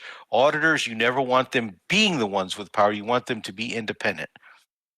Yeah. What else do we want to throw in here? Oh, Tyson's Food fired half the workers in Lexington, Nebraska, and one of the largest plant closures in decades. If you remember me talking about the lack of cows they need to process, they've closed 2 plants yesterday from Tyson Foods, if you guys didn't know. So beef processing is starting to fall away. They can't process as much. So, yeah, it's going away here at this point. Also, Dole files Chapter 11 and lets go 600 employees at the same time. Paisanos, Del Monte, it's the red sauce. That's how well California's going. Dude, I'm paying $1.80 for a pound of pasta, Doc. This is ridiculous. The brand will be sold to somebody else. This is the corporate hierarchy. These brands, they can't make a go of them or whatever is going on, and so they'll sell the brand. They'll go into bankruptcy. They'll either merge or they'll fall away, and the brands will be sold off to some other company. And you were talking about China owning land. A lot of the land is controlled by the big ag companies, the Monsantos and stuff like that. And there's an open attack on farmers from big agriculture. The Chinese are in there, but the Chinese have sold off a lot of their ownership over the last 15 to 20 years. And it's not to say the Chinese aren't here doing their thing. That's not my point. The point is that the farmers are openly being attacked not only here but in Europe, and they're, Europe has the Mercosur deal that they're all von der Leyen's bragging about, which is damning to farmers in Europe. The same thing has been going on under Biden and others with the big corporate ag companies going against farmers and decimating farmers in the local economies in our states. So this type of situation with Del Monte and stuff like that, brands, not as big as when you read something like, okay, these 30% of farmers in the state of Nebraska just went bankrupt and their local family farms are being sold, their land is being sold. Who's buying the land? That's the thing to focus on in the individual states. Okay, what else do we got? Justice Department has exercised enforcement discretion to no longer pursue criminal charges under the Clean Air Act based on allegations of tampering with onboard diagnostics in motor vehicles. So that whole carb crap and doing the whole smog check thing, they're not prosecuting underneath that. So I tagged Heavy D Sparks as he was one of the first YouTubers out there that were doing all the diesel stuff and taking stuff off, and they got charged under the Obama administration and had to pay $800,000 fine or whatever just recently. So they were charged in this, and I'm like, hey, no auto pen. You need a pardon from President Trump out there being tied up into this. So this is an interesting thing that's happening over there as the carb stuff starts to peel off, and we'll see if we start getting less emission vehicles running out into market here in the next year or so. What else do we got? Hey, I hadn't really, have you seen this, Mr. Rdoc? But evidently some people are reporting they're salting lead bars, drilling them out and pouring with lead and then selling them out. China. Hello, China. So be careful. I would say those are your well, you don't local buy 100 area- ounce bars, guys. 10 ounce bars is the most you buy. Don't that's why you don't do that. All of your reputable, mercantiles, they'll check the bars, they'll check stuff like that, and you should too. Don't just go and buy something and pay for it without checking it yourself. That would be a no-no. What else do we got in here? Oh, I thought this was interesting. I'm not going to play the video here, but this guy's talking about why Google was having a problem with their growth when they got up to about 90% of the market share and they couldn't grow anymore. So they decided to make the search engine shittier on returning results. Why would you want to do that? Because people would have to go back and research it again and see more ads. So I was like, oh, great. Google's out the door on that side. What else do we got? And we're going to throw this little clip out. We're going to do a couple of clips of AI really quick to get through this because we're going to read a funny. Do you think that maybe we're overestimating the benefits of this AI build out in the near term, which is reflected in the markets? Let me, sorry, I'm going to push back on this narrative. It's not first of all, AI makes America the dominant country in the world. So just start there. Every other country in the world, like I spent half my life in Europe, they're whining and crying, and it's like we have the right chips, we have the right software, we have the right engineers, we have the right culture, we have the right people. The risk appetite, too. Risk appetite, right people to ask questions. The whole thing is combining to become a juggernaut, and then these partnerships happen, and that just throws gasoline on the fire. So the real question is, will the GDP growth accrue to all Americans or just wealthy Americans? Ding, ding. And the answer to that is, it depends what you do. But I deeply believe, I think we deeply believe. Then. Well, no, manufacturing jobs. If you build manufacturing jobs, which is what this president wants to do. Can you build them? Yes. How do you build them? You need AI. Can you train the people? Can you upscale them? Yes, if you use mechanicals, electricals, and plumbers and construction. Power. And that I know the red tape, you've discussed it, but nuclear reactors. The number one thing of this administration is pro-power growth. Look at all the power generations that he's approved. Look at all the DOE land and energy they've approved. I mean, this is a pro-energy growth administration, pro-manufacturing administration, and President Trump is pro-jobs.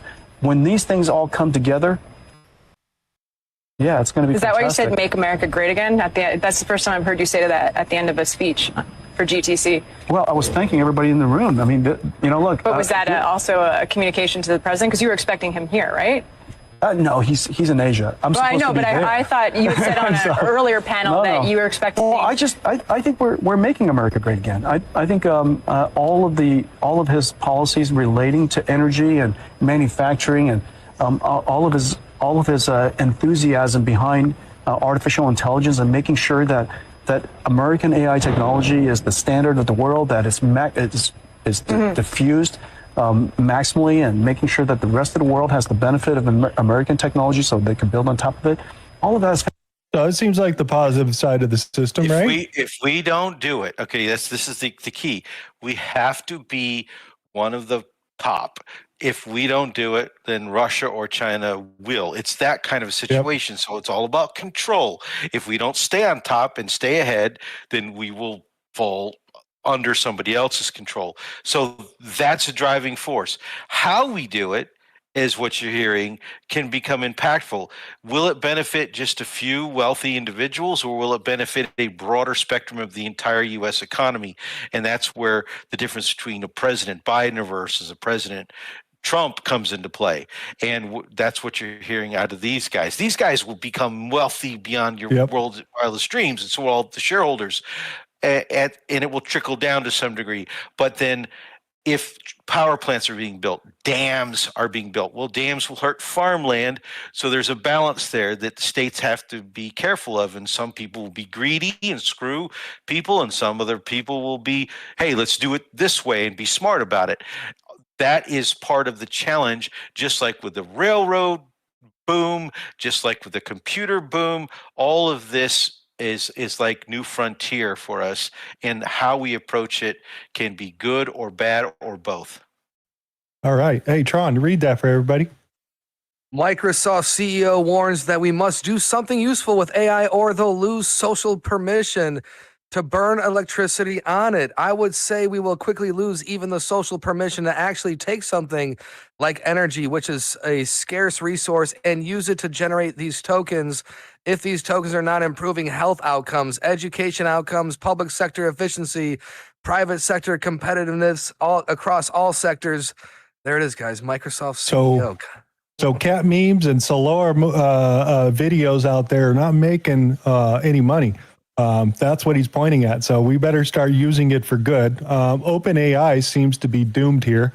They seem to be in the uphill battle of not being able to further their AI program because they need more hardware, more bandwidth to even get to the next point. So when they went to they were at 4.5, and then they started releasing ChatGPT 5 and 5.1 and 5.2, everybody started going back to the 4 because it was a far superior model. And every time they tried to do a large training thing to see if they could update itself, it was worse. Sometimes being the first, it means you end up being the last. And that certainly looks to be the case here. People learn from the guys that jump out there in first. And some of the guys make a lot of big money by being the first if they can exit at the right time. And so just remember, they lost $12 billion every quarter. Salesforce ditched them for Gemini. Top leader devs are quitting. Elon's $134 billion lawsuit for the seed money that started it, and it needs $143 billion just to stay profitable. So they got some big problems coming up there. Remember, Oracle has also lent them a big chunk of money that might drag Oracle down at the same time. So we'll see what happens with them because it's kind of rotating money out there. What else do we want to get into? Okay, I thought this was interesting. Space Yacht, you're going to have to read this. Sure. Hey, AI, how about you make us a power plant that doesn't take energy and doesn't pollute the planet? There we go. Ed Newton Rex. A few months ago, I was curious to know how much Anna's Archive was charging AI developers for access to their massive library of pirated works for training. So I emailed them saying I was interested in buying access. Here's their reply. They are charging $200,000, payable in crypto, of course. You get high-speed access to the full collection. This includes more than 60 million books. This is also the group that recently stole Spotify's entire music catalog, so expect this to be available to high rollers too. This is the collection NVIDIA is accusing of accessing for training. Training on pirated works is rife in the AI industry. It's been embraced by some of the biggest AI companies in their greed-fueled race to win the AI market. When they claim what they're doing is somehow fair, remember they're not. That not only is it theft, which is bad enough, it supports further theft by funding pirates. We desperately need a hard reset on the AI industry. It must turn away from theft and start paying the people whose work it relies on. But that takes millions and millions of dollars. We'd rather pay the criminals $200,000 in crypto and we get access to it all. We don't need anything. It's bigger than this. Okay. My daughter's graduating this May with a master's in publishing, editing, creative writing, etc. And the entire industry is in an uproar, and they have been for years, because what is happening is they're decimating an entire industry of creatives. And not just that, but the legal structures, the legal protections, IP rights, all kinds of, privacy and intellectual property rights are being actually decimated by, allowing a computer software company to do this. And so there has to be some sort of protection. Otherwise, you could have millions of people being affected in their jobs and not only that, but their creative works. What incentive do you have if you are even a music artist or a writer or whatever to produce and publish something if somebody is just going to steal it? Space Shot, you ready to read something else? Can you read that for everybody? This is on the same thing from the corporate CEO guy that's running AI in his company. Here's his second one, little update. The Copilot app sucks, by the way, in my opinion. I spent $1.4 million on Microsoft Copilot. $30 per seat per month. 4,000 employees. Why? 2 words.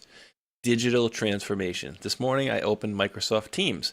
My top notification wasn't from my boss. It was from my team.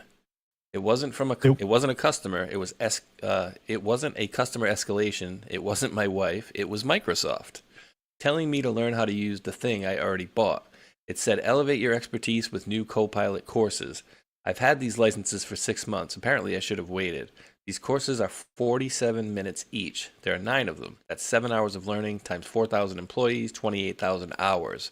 To learn the tool, that was supposed to save us 40,000 hours.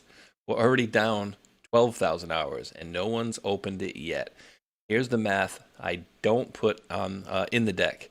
4,000 employees, average salary $105,000. That's $50 an hour. Times 7 hours of training times 4,000 people, $1.4 million in labor just to learn the tool. The training costs as much as the software, $2.8 million year 1. To save 12,000 hours, that's $233 per hour saved. The CFO will never see this slide, but I'll mandate the training. Completion rates will be tracked. Tracked means dashboarded. Dashboarded means presented. Presented means adoption metrics are strong. The graph will go up and to the right. Strong adoption of the training for the tool no one uses. Microsoft will send another case study team. The case study will be called, quote, Enterprise drives 98% Copilot Academy completion. CEO will post it to LinkedIn. He still won't know what Copilot does, but he'll know we are, quote, committed to continuous learning. Learning is a journey. Journey costs $1.4 million per year, plus $1.4 million in training labor. To summarize emails, we could read in 30 seconds. But here's the thing. I'll renew next year because canceling requires a business case. The business case requires return on investment data. Return on investment data comes from the dashboard. The dashboard shows 98% training completion. 98% is a success. Success means renewal. Renewal means I keep my job. My job is making decisions. I made a decision. The decision was $2.8 million. The decision cannot be wrong because wrong decisions don't get promoted. I got promoted, so the decision was right. This is called strategic alignment. Next quarter, we're adding Microsoft 360 Copilot Studio. It costs extra. It lets us build custom copilots to automate the workflows no one has because everyone's still in training. Microsoft says it's transformational. I believe them. I have to. I already signed the contract. So there. Reality. Oh my God. I think it's real. It's real. It's real. It's real. All right, Mr. Rdoc, I got this from you because the CES over in Vegas was around, and I just happened to run by this. This one's all for you, sir. Is Arc Raider really happening? I don't know, but when you absolutely, definitely want people off your lawn, the Firestorm 103 up there looks like it will do the job. Now, that's not a mini drone, that is the maxi drone, and it's gonna fly around. Check out that box-fed ammunition supply system underneath there. Now, fly it, you're gonna have to get that 107 license, folks, because the FAA wants you. They want you.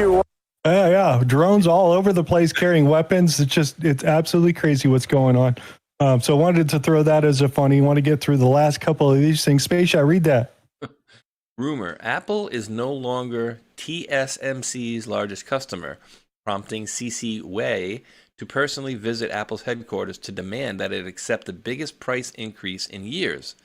It's also said that Apple may no longer enjoy priority access to TSMC's capacity allocations. Question: what's TSMC? That's the one that makes all the Taiwanese semiconductor that's in Taiwan and also here in Arizona. So they just basically told Apple that you're going to have to go to the back of the line because we're making AI chips. So screw you is what they basically said. So they account for 17% of TSMC's customer base is just from Apple itself. So let's see what Apple's going to do. They probably will go right to Intel. Let's see.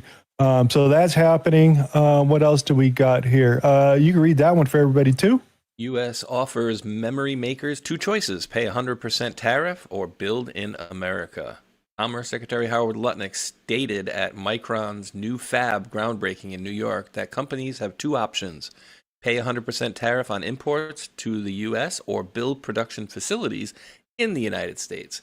This directly affects major South Korean producers Samsung and SK Hynix, which dominate global memory supply. We need our own here. We need that, and we need our own medicines here as well. Yeah. So that stuff is happening. The other thing is Micron over here said that they exited the consumer market for RAM, is partnering with TMC and then also another memory manufacturer, PSMIC, to do access to their DRAM fab so they can add another 15% of capacity in the next 2 quarters. So that's positive things that are happening, but it's not going to help the gaming market or any of those things as we're dealing with whatnot coming around. Some of these things may be short-term blips too, which is interesting. Yeah. So hopefully people aren't going around acquiring, large pricey, RTX 5090s and stuff like that, thinking that price will always stay there. At some point in time, the market will be saturated in serving the AI and it will stabilize. And then you're going to see them shift back because they'll chase profits. That's what they're doing. They're chasing profits and eventually it will come back. NVIDIA has also said that they basically stopped all production on 50 series cards. So we'll see what happens. Brought this out here. This is a Walgreens over here. This gentleman right here is wearing a body cam. Records audio both ways and the camera itself. Make sure nobody's stealing anything.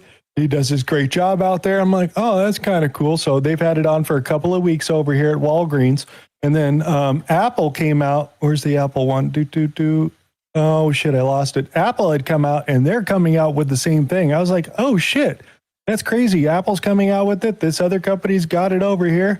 And then this dude is also making the same thing, and he says we're not going to allow them to turn it off, ever. They think they might turn it off, but no, we're still recording everything. It's going to be funny, even though there's a switch on it. We're still going to monitor everybody. So a little scary on those little body cams that are coming out. So pay attention to that. So Susie, watch what you say in your smoke break. Exactly. Anthropic released a constitution for Claude for AI, guys. I thought this is interesting. Spatial, you do a little reading for me? Is this Claude's constitution? AI. Is the foundational document that both expresses and shapes who Claude is. It contains detailed explanations of the values we would like Claude to embody and the reasons why. In it, we explain that we think it means for Claude to be helpful while remaining broadly safe, ethical, and compliant with our guidelines. The Constitution gives Claude information about its situation and offers advice for how to deal with difficult situations and trade-offs, like balancing honesty with compassion and the protection of sensitive information. Although it might sound surprising, the Constitution is written primarily for Claude. It is intended to give Claude the knowledge and understanding it needs to act well in the world. It's a scam. Claude may have functional version of emotions or feelings. We believe Claude may have emotions in some functional sense that it represents, that is, representations of an emotional state, which could help shape its behavior as one might expect emotions to. This isn't a deliberate design decision by Anthropic, but it could be an emergent consequence of training on data generated by humans, and it may be something Anthropic has limited ability to prevent or reduce.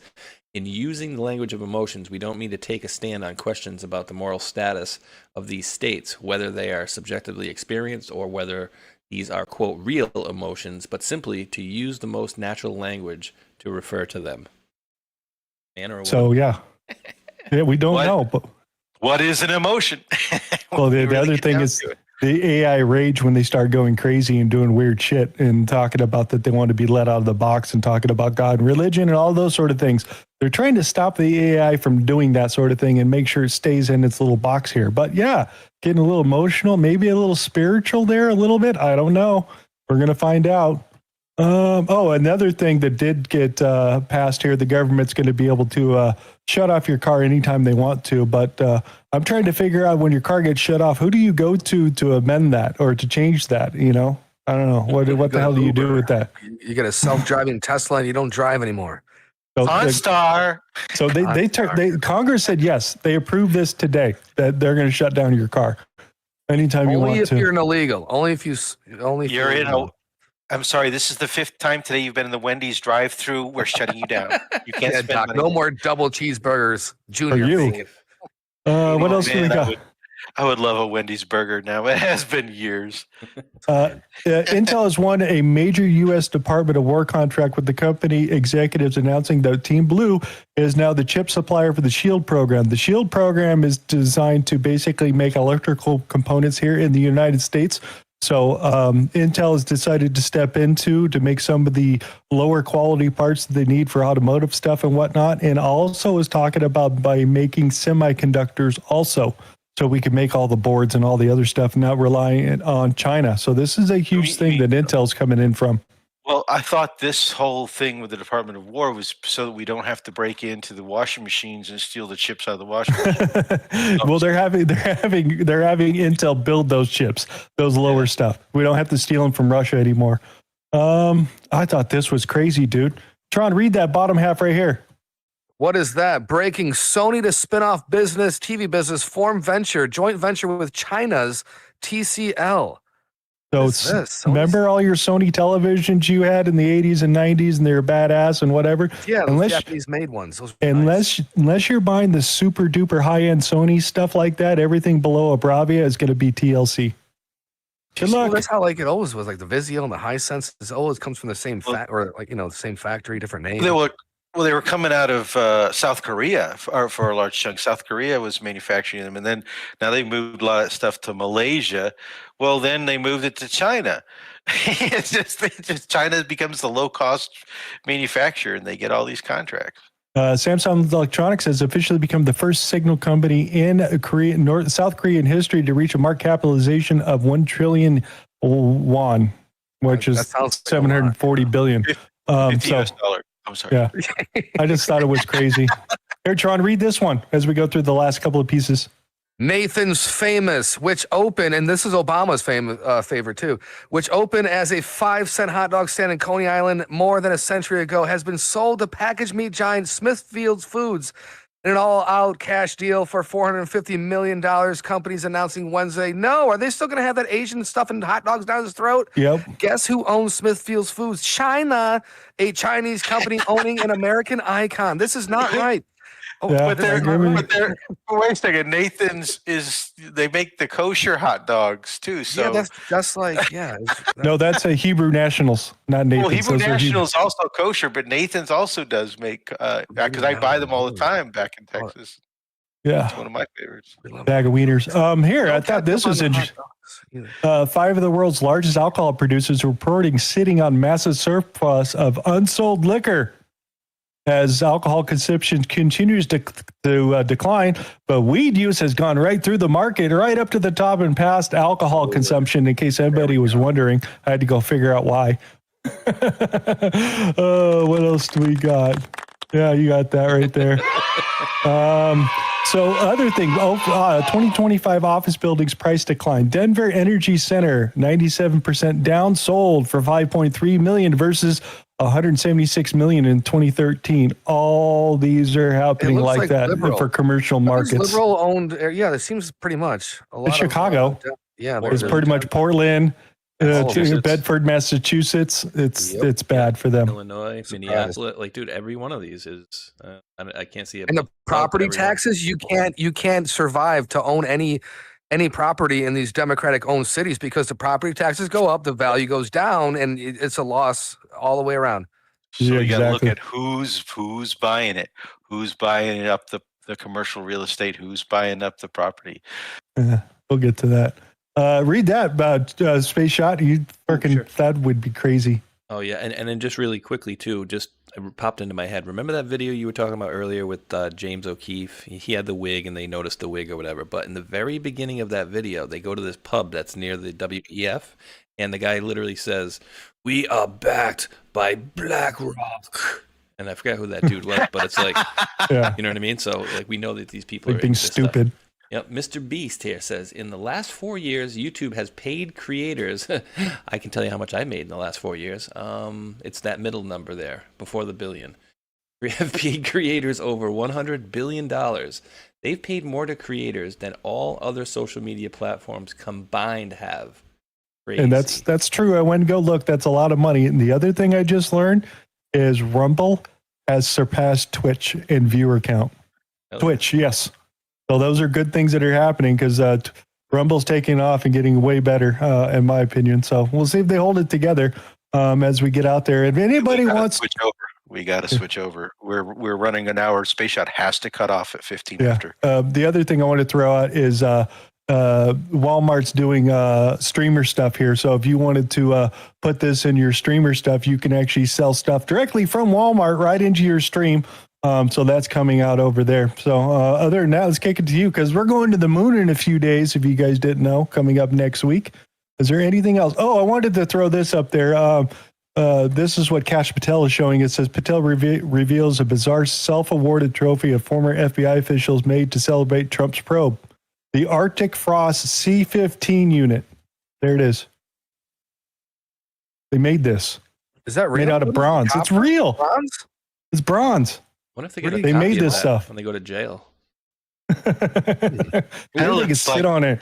That looks like a phallic. I was good. That's very where I was phallic, going. yeah. I was going. It looks phallic. Doc always goes that way. He always goes. Yeah. Did you guys know that, and this is per NASA too, that we're supposed to have what they're calling a second moon pretty soon until like 2083. It's some comet that's going to be, and this is what they said too. It doesn't have it doesn't orbit Earth directly, but it does it yes. similarly.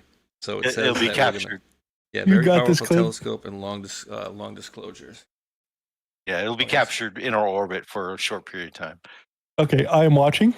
Got anything? Are you doing your commercial really fast? Oh, yeah, we got to do that. Yeah. Let me go quick look here. Oops. 75? I'd have to, let me go look over here.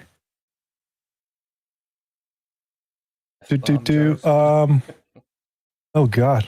Yeah, Rumble Premium for a whole $3.48. You ready? Yes. Yeah. Okay. Commercial.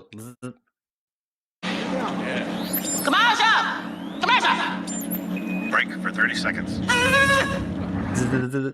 All right, ladies and gentlemen, you probably noticed Rumble is growing fast and it's not slowing down. They're building a real alternative to big tech that puts creators first and actually protects free speech.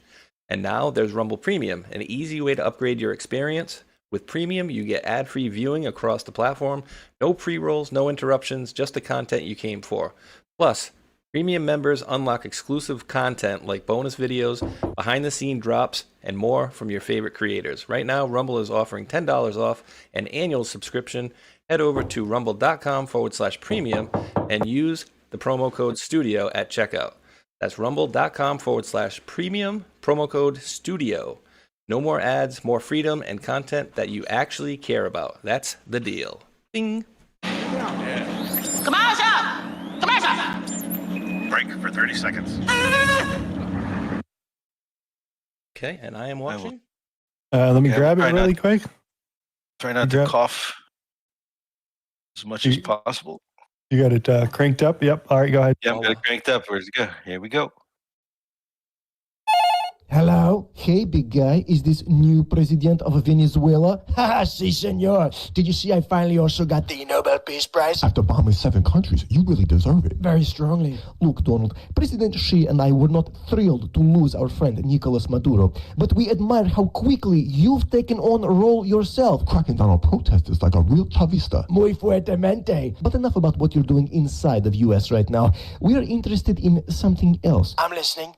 Greenland. I knew it! The fake news media said I was making it up, but you guys just want... No. Not for us, but for you. For me? For you. We actually aren't mad at the idea of you having a Greenland. Everybody should have a Greenland. If you see something you like, just take it, da? When you're a star, they just let you do it. Well, then we are all on same page. Everybody gets to invade at least one weaker neighbor. For its own protection. Oh, just one, huh?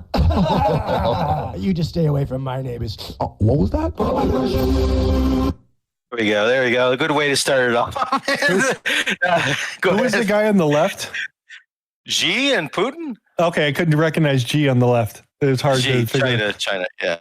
Okay, so wait, is this the beginning? Yeah. So this was Kamchatka, Russia. They had an amazing, massive snowfall on January 18th, and this is in the far north Siberia, Kamchatka region. But this is just amazing to kind of. It doesn't matter about the sound. Doc, is this common over there, or is it? Not this level. This is crazy level. I'm going to show you some more pics here. Okay, I want you. This is an apartment building. 1, 2, 3, 4, 5, 6, 7, 8, 9, 10, 11, 12, 13, maybe 16, 18 stories tall. Look at that. Okay, I'm going to show you this. Look at this. Okay, so this is the guy. He's going out his window. Okay.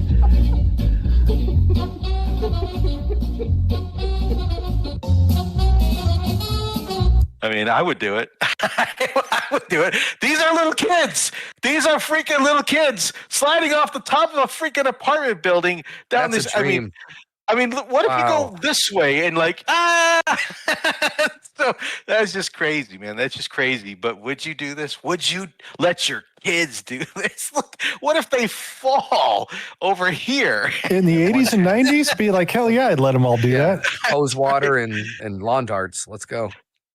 And what happens if this one? Okay, anyway, that's me being a parent, I guess. Okay, so that was Kamchatka, Russia. Pretty cool snowfall, amazing. You mentioned the Macron sunglass thing. We got a little bit on that here, but this week also there was a release of some memos and notes and voice recordings and video recordings of back in May when Macron called Donald Trump and told Donald Trump, hey, Zelensky, he agreed to ceasefire. We got ceasefire. That's that morning phone call where he's all groggy. Yeah. Okay. Yeah, and Donald Trump's like, oh, good, Nobel Prize for that. So even then, back then, he was talking about Nobel Prize. You're the best. Trump matters. Anyway, so that was released, which was kind of interesting. Wait, actually, is this the video? Does it play? No, it's just a video image. Anyway. I picked this up because when Trump was in Davos giving his speech at the WEF, a lot of the speech was about America's back, baby, America's strong economically. We've done this, we've done that, and you listen to his quotes and a lot of analysts. Some of his stuff was very carefully parsed to focus on positives and what he has done. Absolutely, all factually stated and what he was doing there. But then, like right after that speech, or no, this is before the speech, this dropped in Fortune. And I found this is very interesting because I have not been focusing on the national debt. Now, Trump was making some statements along with Scott Bessent about how they're going to use some of this big trade surplus, tariff surplus, to pay down the debt. But the debt has increased $2.25 trillion just in this 1 year. Now, they go on to say, even though the Doge hype and all this other stuff, it's still piling up, lots and lots of debt. And they're trying to pin this on Donald Trump's shoulders. I want to remind everybody that the budget in this first year was set during the Biden administration by Congress 1 year before. So Donald Trump, while he is executive, he can do things to control some of that budget. Don't spend this, cut this, etc. And that has been happening. But this debt schema is one of the reasons why we have the removal of the Fed chair. A lot of that debt program and the policy and the monetary policy being controlled by the Fed and how it's managing the debt and so on forth is linked to that to some degree. So quick question. Go ahead. Just want to throw out the new, under the Trump administration, I believe it's January 1st is when the new spending bill is put into effect. So everything after the 1st is now Trump stuff, and everything that was before that was still under Biden. Still the Biden in the Congress. I mean, you can't forget Congress in this, okay? Which was Republican controlled. All right. So this, though, goes along with this is that, in Q3 2025, our interest payments on the debt hit a record. Okay. This is combined state and federal payments on interest. So things are not rosy. They still have a problem. We are leveraged. We are heavily leveraged, but it's not. Well, actually, you go back to COVID. COVID spending was massive under Donald Trump, and that did incur a significant portion of debt. But between Biden and Trump's administration, we have tacked on massive amounts of debt. And the spending being discussed in the WEF speech that he gave is just going to increase that more. The government spending on AI, all this spending programs, while they're designed to stimulate our economy and rectify the problems that Biden, Obama, and others in the deep state have done, is still going to cause the debt to be a problem. And where this goes, Hulk and team, the Europeans and him got into a little bit of a tit for tat this last week. Can I test them out really quick? Hold on. Just think about this debt.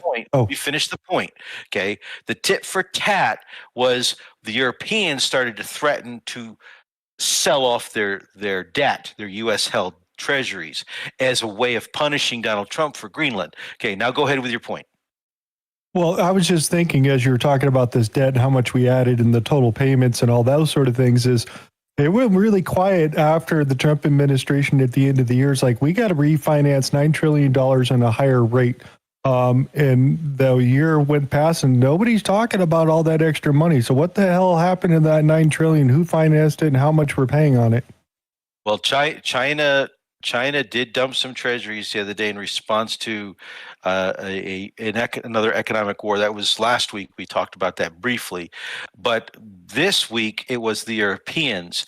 And so as Donald Trump was talking about Greenland, the Europeans started getting mouthy back to him, and they say, well, we have tools. And they all huddled together, and they started talking about, okay, well, we have this Ursula von der Leyen agreement that made with Trump for $700 billion. We got $93 billion of treasuries right here. We can go sell that. And then they also started talking about a trade bazooka. I think that the term was being used, or not a tariff bazooka, trade bazooka. Macron and the French were talking about this trade bazooka, and in circles they're talking about this.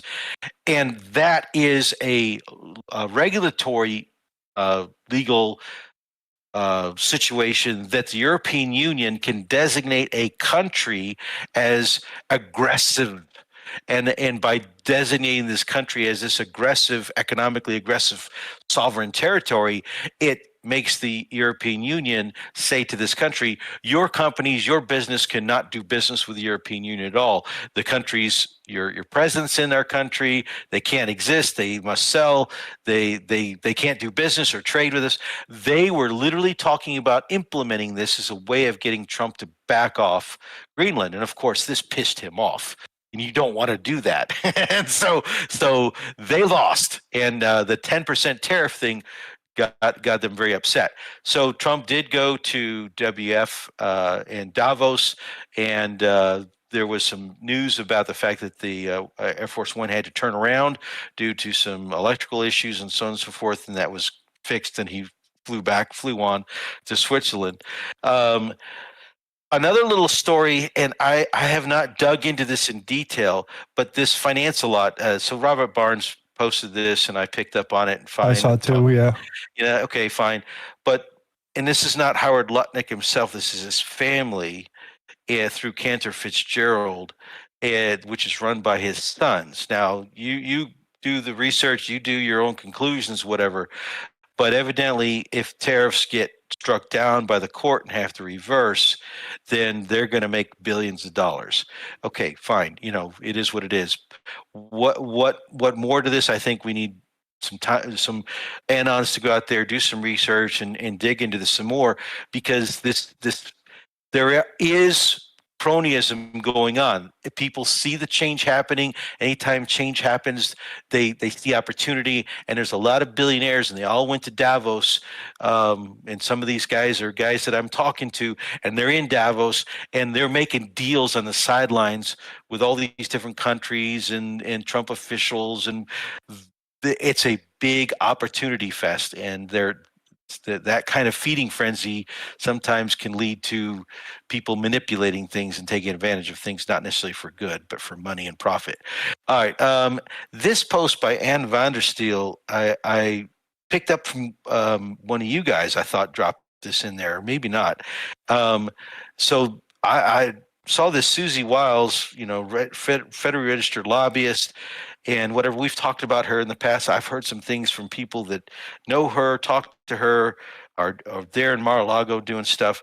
And evidently she's got this long history or this long past of lobbying. And we may have briefly touched on this last week, but there's I dropped that photo. Yeah, I dropped this. Okay.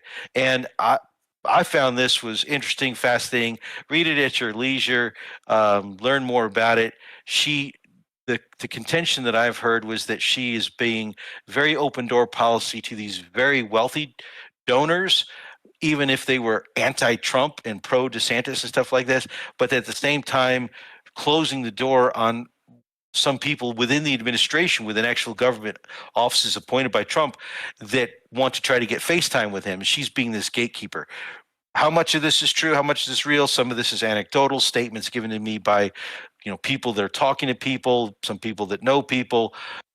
You guys do your own research and make the conclusion. But I thought this report was very interesting.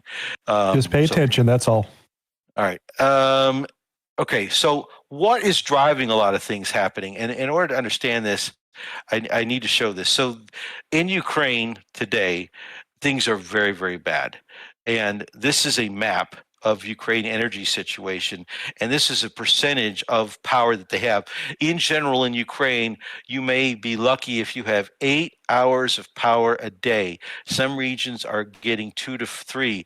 When Sampo was in Lviv, way over here, even though it says 65%, they had power for about 6 hours, and it was off for 12, and then power for 6 hours, and it was off for 12. And it is horrible in the eastern part, and in Kiev they've been getting whacked. And so this is the reality. The people are starting to protest in the streets in towns like Kryvyi Rih and in Khmelnytsky and other places like this. So they're starting to protest, and you're getting political oligarchs fighting each other. And we're going to talk a little bit about that in a second, but just in general, the general situation about energy is very bad. And he had a big energy meeting and so on and so forth. Look, so he's on his computer, the lights are off, that's the public image he wants to convey. We got no electricity, but he's on his computer, on his webcam, he's got electricity. Okay, whatever. Wait. You pull that picture back up really quick. Oops, sorry, wrong one. That one that you just posted, because I did post a bigger picture of that. I've got it. I've got it. Yeah, that's the guy in the same office right there on that spot I got my little finger on. He's in the same office and the lights are on. I've got it over here when we get into some more detail. So let me move on. Okay, but what is setting the stage? So they've been getting whacked. The Russians have been hitting their energy infrastructure. They took out 2 or 3 Patriot missiles in the last week, a bunch of at least 2 HIMARS, a bunch of radars. And so all along the region down here, along this kind of line that I'm tracing with my cursor, the Russians have been whacking air defenses, but they still haven't struck Ukraine with 1,000+ missiles and drones they've been saving up. They've only had to use like 100 here, 200 there, and Ukraine is striking back. So this big attack is anticipated like any time. And this has got the Ukrainians, it's got the Europeans, it's got the United States all in a tizzy as to this is going to be really bad. Within Kiev itself, and that's why I started off in this picture, this is called the left bank, this side over here of the Dnieper River.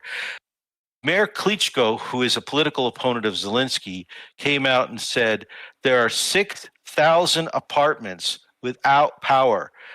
They don't get any power.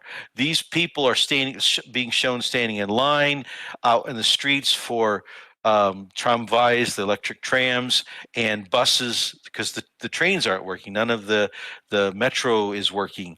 And there's no power, there's no electricity. You've got pictures and video of people in tents. I think there was an image, one of these things here. People living in tents inside their house. So they got their apartment, they got tents open up in their apartment, and they got their dogs and their cats inside the tent just to provide an extra layer of insulation inside their apartment buildings. And then on the West Bank, the right side, the situation got even worse this last couple of days. So Kiev itself, they have no air defenses is failing, is without power, and people are starting to take to the streets to protest, which is part of the strategy of Russia is, look, get to the table, get to the peace table, stop screwing around, and let's settle this thing. Otherwise, we're going to make your entire country black with no electricity. Meanwhile, along the line of contact, things are getting worse in Zaporozhye region. This remaining part of the Donetsk Oblast, the Russians are advancing in Dobropole and in Konstantinovka. They're advancing. They're starting to cut off Slavyansk and Kramatorsk. And so the Russians are taking the territory, and there's no defense layers left once they break through, and they're starting to break through. So this whole negotiating leverage of, we'll trade you this territory, Ukraine leave this territory, and Russia, will agree to some sort of ceasefire. That leverage disappearing day by day, and that's got the Europeans, the White House, everybody in a little bit of a urgency mode to try to get this resolved. So this is driving a lot of things that were going on prior to and just during and now after the WF meeting. Alexander Stubb, in his speech, and we'll make this loud so you can hear him, made some comments. He was on this same narrative, the same kick that these European elites have been on for the last 4 years. That's complete fabrication and BS. Let's listen in. There seems to be a narrative that Ukraine is losing this war, and I simply don't buy that. And we have enough information and intelligence to back this up as well. But it's a Russian narrative which has been also floated a lot in the US. The first question you have to ask yourself, what were the strategic aims of Putin? Number one was to take over Ukraine and make it Russian. Well, Ukraine that's not true. A member of the European Union. Number two was... And also that's not true. ...enlargement. Well, Finland and Sweden joined because of Russia's war of aggression. And that basically doubles the border of NATO with Russia. So another that is failure. True. The third aim was to avoid the remilitarization of Europe. Now we're spending up to 5%. Yeah, you're spending up to 5% because you have been demilitarized. You can't produce the weapons. You don't have the weapons. You don't have the troops. You can't even defend Greenland. So he's out there towing this narrative that's been out there since the beginning that is absolutely patently just BS. And this is what he was saying. The reality on the ground says something completely different. Mayor Klitschko of Kiev, we've talked about him many times over the last 10 years, or however long it's been, is out there again in the face of Zelensky. And he's just throwing it out there and he's stirring up political discontent with the Zelensky regime, which is making lots of changes. They fired a bunch of people. They've hired a bunch of people. They put a guy in charge of the SBU who is tied to organized crime, and he's there. The thought is that he's going to be like a violent, vicious policing agent to try to go after his political opponents and anybody that's standing in his regime's way. It's all kinds of stuff going on. Klitschko himself today in an article, I think I've got this later on, made some interesting comments. But this is the image you're talking about, Trump, Hulkinator. This image right here. So go ahead, explain this one. Well, dude, they're both on this Zoom call or wherever you want to talk about it. So Zelensky's buried in a corner, making it all dark, while this guy is in the same office, in the same room, across the other side, and it's light up there. So Zelensky's saying, oh, I'm out of power, but this guy in the Zoom call's got power on the other side of the room. Yeah. So basically, it's all for PR. And that's all they are. They're just a bunch of PR and lies, and they've been PR and lies since the very beginning. And they've convinced a lot of people to spend a lot of money in this shell game that we call the Ukraine war. Today, in response to some statements at WF, the French Navy, Zelensky made some comments, and the French went out there and they did another sanctioned tanker deals directly themselves. So they're going after Shadow Fleet Russian tankers in the open Mediterranean. So that was interesting. And then this one is Mark Rutte's comments about Trump. Now, if you're not aware, when Trump was asked, I think it was right before the end of our show last week, or maybe the day after, Trump made a comment and he said, Zelensky's been a main stumbling block, a main blockage in peace. Okay. And Rutte has asked the same thing. And I think the volume is up on this one, but we'll just make sure. Is that one of the problems, again, another European leader, and you hear this repeatedly from your erstwhile peers, is that Trump always comes back to the same thing, that Zelensky is the blockage, not Putin? I don't think that's fair. Because he has always, also in many interviews, been very critical about Putin. I think he wants this done. He wants to end the meat grinder, and I'm with him on this. Is that one of the Okay, so Rutte was very much daddy kiss ass this week. Daddy wouldn't do that. Daddy not bad, daddy good. I must make daddy happy so daddy doesn't leave NATO. And so, he was on TV saying this stuff. Oh, and this is in the wrong spot. Oh, no, this is, I guess, in the right spot. So Zelensky said, tomorrow we have a trilateral meeting in the UAE. I will cover He's this. going? Hold on. I don't know who's going. We don't know who's going. No, Zelensky's going to the UAE. That's all I was asking. So let's talk about this for a second, because don't want to jump ahead myself, because I've got more on Zelensky Davos here, which is just amazing. The key takeaway is that the agreement after discussions with Trump was that they will have a trilat meeting. So Russia, Ukraine, USA in Dubai tomorrow. Meanwhile, this happened as a result. So literally after Witkoff and Kushner were in Davos, they got on a plane earlier this afternoon. They flew to Moscow, and they arrived in Moscow and had a meeting at Putin's invitation. Kirill Dmitriev and Witkoff met like a day or so ago. They had open discussions, kind of discussing the framework. They both made positive statements. Witkoff is out there and Kirill Dmitriev is out there. Like we had positive, constructive dialogue. We're like 90% in agreement, so on and so forth. So we will pay very close attention to the reports coming out, which are just starting to come out. So this is kind of the meeting that was happening. Putin invited them to come to Moscow. This is the first meeting since the Novgorod drone attack, in which the CIA worked with Ukraine to try to go after Putin. When Trump was on the phone call with him, and Zelensky was meeting with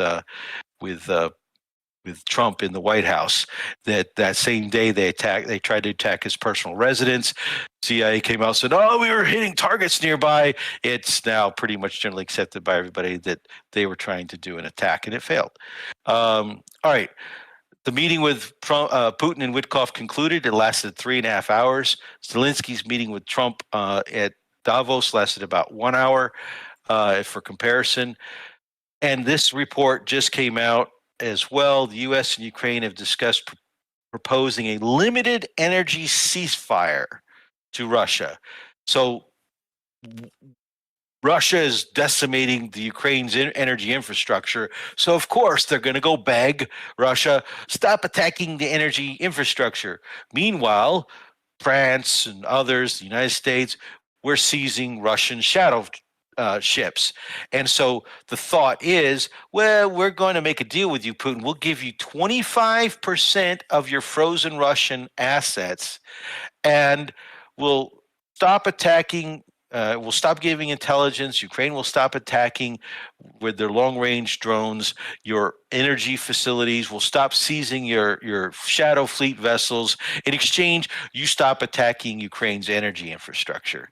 And oh, by the way, this peace deal that everybody's talking about that we might conclude in the near future, it really won't conclude, according to Witkoff's comments, for about until the autumn of 2026. So we're talking about 8-9 months of additional conflict. And when a ceasefire might happen that stops the shooting, don't know. But they're trying to get them to stop destroying Ukraine's energy production because there's no way to rebuild it. It will take months and months to rebuild this stuff. And the Russians are saying, okay, fine, we're okay. The comments we're getting now, we're okay with using, X billions of dollars out of our Russian frozen assets to rebuild Ukraine.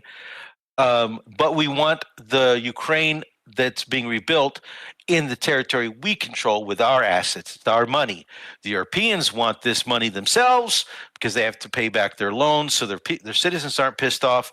And the U.S. companies want this business, and the Trump administration wants the U.S. companies in this economic free zone in the Donbass, so that no matter who's controlling the money, Russia or Europe or whoever, the American companies are getting the dollars to rebuild this energy infrastructure and other cities and buildings and so on and so forth. Russia has been using North Koreans to rebuild apartments and streets and other things like that, all in Mariupol and all these other cities, and Avdiivka. All these cities are being rebuilt, and the North Koreans are benefiting from their cheap labor coming in and doing all this labor, and the Russians are just fine with that. What deal actually gets worked out? Will the Russians agree to this? We don't know, but these are some of the things that are just starting to come out about the situation. So this kind of stuff, the real situation on the ground, plus Greenland, is what was driving a lot of the discussions, because before the Greenland really took front center stage last week and then early this week, Zelensky and the Europeans' plan was to come to the WF. They would hound Trump. They were proposing an $800 billion deal, economic prosperity deal with the United States that they were going to try to sell Trump on, and a security agreement that was like NATO-like, that the United States would agree with Zelensky. And this is what they were planning to try to hit Trump was. When it became clear that Greenland was going to be the topic and the Europeans were all worried about everything, and Zelensky wasn't going to get the time of day or any kind of money from Trump, and the Trump said, no weapons, no money, we don't have it for you, we got to worry about other things, Zelensky canceled his trip. And so Zelensky wasn't going to go to Davos. Okay. Now, what did happen was Greenland. And so Greenland became front and center. And even Alice Weidel in the AfD, Germany's far right, supposedly is the way they're being described by our media, is they think that the Greenland annexation crossed the line. You don't do this to Europe. The Europeans started consolidating.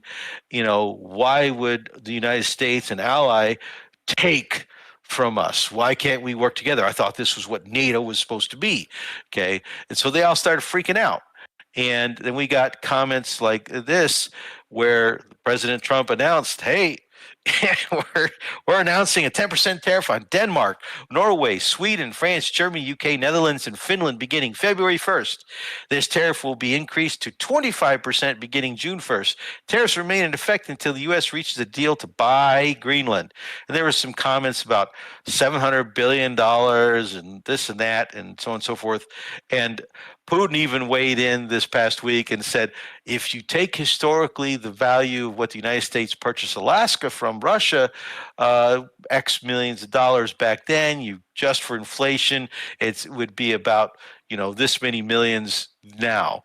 If you adjust it based on gold price, it'd be about $1 billion. And so he was trolling the Europeans on this, of course.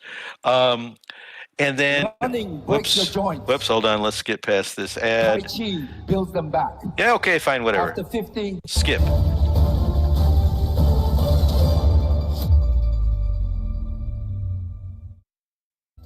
All right, let's now get you some breaking news that's come in from the United States, where President Donald Trump has apparently unleashed a tariff tirade on European NATO allies. Trump has imposed an additional 10% tariff on Denmark, Norway, Sweden, France, Germany, the United Kingdom, the Netherlands, and Finland. And these are the same countries that have now sent troops to Greenland for exercise Arctic endurance. Donald Trump has announced a 10% tariff on these countries starting from the 1st of February 2026, and this will go up to 25% by the 1st of June. Okay, the part that I wanted you to hear was the part he said, these are the countries that sent troops. So they sent troops, and Donald Trump was pissed off. They were stupid. They thought they were being cute. They thought, oh, we will challenge Donald Trump. We're going to send 2 soldiers. We're going to send 10. We're going to send 5. And they all did this. And Maloney said, hell no, we are not going to take part in this. I'm not going to risk the wrath of Donald Trump. And Germany went ahead and sent their troops. And Starmer was all in support of it. You know, we've got to show that we can secure Greenland. These 15, 20 troops, they aren't going to secure anything. They weren't there to secure a damn thing. They were there to simply put a stick in the eye of Donald Trump and say, we challenge you to take militarily with our troops on the border and do this under the guise of NATO. That was a big mistake, and they paid the price. So Donald Trump issued a very long True Social post. Who wants to read while I take a drink? I can read. Anybody? We have actually. Let me give it. I'll interject another gift here. All right. We have subsidized Denmark and all of the countries of the European Union and others for many years by not charging them for tariffs or any other forms of remuneration. Now, after centuries, it's time for Denmark to give back. World peace is at stake. China and Russia want Greenland, and there is not a thing that Denmark can do about it. They currently have 2 dog sleds as protection, one added recently. Only the United States of America under President Donald J. Trump can play in this game, and very successfully at that. Nobody will touch this sacred piece of land. Boom. Nobody. Are you muted and talking? Are you space muting? Yeah, sorry. Keep going. It's a very long post. Oh, okay. I didn't see you scroll down, especially since the national security of the United States and the world at large is at stake. On top of everything else, Denmark, Norway, Sweden, France, Germany, the United Kingdom, the Netherlands, and Finland have journeyed to Greenland for purposes unknown. This is a very dangerous situation for the safety, security, and survival of the planet. These countries who are playing this very dangerous game have put a level of risk in play that is not tenable or sustainable. Therefore, it is imperative that, in order to protect global peace and security, strong measures be taken so that this potentially perilous situation end quickly and without question. Starting on February 1st, 26, all of the above-mentioned countries I just named will be charged a 10% tariff on any and all goods sent to the United States of America. On June 1st, 26, the tariffs will be increased to 25%. Tariffs will be due and payable until such time the deal is reached for the complete and total purchase of Greenland. The United States has been trying to do this transaction for over 150 years. Many presidents have tried, and for good reason. But Denmark has always refused. Now, because of the Golden Dome and modern-day weapon systems, both offensive and defensive, the need to acquire is especially important. Hundreds of billions of dollars are currently being spent on security programs having to do with the dome, including for the possible protection of Canada. And this very brilliant but highly complex system can only work at its maximum potential and efficiency because of angles, meets, and bounds. If this land is included in it, the United States of America is immediately open to negotiation with Denmark and or any of these countries that have put so much at risk, despite all that we have done for them, including maximum protection over so many decades. Thank you for your attention to this matter, Donald J. Trump. Boom. All right, so Germany sent January 16th, German soldiers arrived in Greenland. January 17th, Trump said, hey, we're going to tariff you. January 18th, German soldiers were on their way out, and merch was mumbling. The German military, the 15 soldiers reported leaving the Arctic island on a civilian flight to Copenhagen. So they're out of there. Germany was like, we're already screwed enough. We're out of there. Now, this is what Trump said. Whoops, hold on. So we want wait. I got to turn the volume up, Donald. Hold on, wait. All right, here we go. So we want a piece of ice for world protection, and they won't give it. We've never asked for anything else, and we could have kept that piece of land, and we didn't. So they have a choice. You can say yes, and we will be very appreciative, or you can say no, and we will remember. A strong and secure America means a strong NATO. And that's one reason why I'm working every day to ensure our military is very powerful. Our borders are very strong. And above all, our economy is strong because national security requires economic security and economic prosperity. And we have the greatest that we've ever had. All right. So you can give it to us and we will be appreciative. You can say no and we will remember. Basically, it's a very strong statement, a very powerful statement. And all these European leaders and whatever all sitting in the deal. Right after this, Donald Tusk comes out with this quote. Someone want to read this? Sure. Appeasement is always a sign of weakness. Europe cannot afford to be weak, neither against its enemies nor ally. Appeasement means no results, only humiliation. European assertiveness and self-confidence have become the need of the moment. So basically, if you read that second sentence, Europe can't afford to be weak, neither against its enemies, Russia, Iran, and China, and, stuff like that, nor ally. Only ally, one ally, the United States. But he won't say it. And he won't say Donald Trump's name. He won't say the United States. And they've all been doing that this past week. They've all been saying, our alliance is strong. Allies need to do this. We need to make sure our ally does. They won't say the United States or Donald Trump by name because they're afraid. They're absolutely afraid. And so that was leading to the situation. Putin weighed in on this, said U.S. stance on Greenland ownership is none of our concern. We don't care. It's cool. He went on further to talk about some things, and I thought it was fascinating. What is happening in Greenland doesn't concern us. In 1917, Denmark and the U.S. had a similar experience when Denmark sold the Virgin Islands to the United States. Incidentally, Denmark has always treated Greenland as a colony, often quite harshly, and that's not necessarily true, but if not cruelly. However, this certainly doesn't concern us, and they will sort it out among themselves. Absolutely funny. Linka White posted this, and Putin went on to say during another speech that the United States plans to annex Greenland may only surprise at first glance and lead to the mistaken belief that these are merely extravagant remarks by President Trump. And in fact, the U.S. had such plans as early as the 1860s when the administration of Trump said 150 years, Putin's agreeing with him, when the administration considered annexing Greenland and Iceland, but the idea lacked congressional support at the time.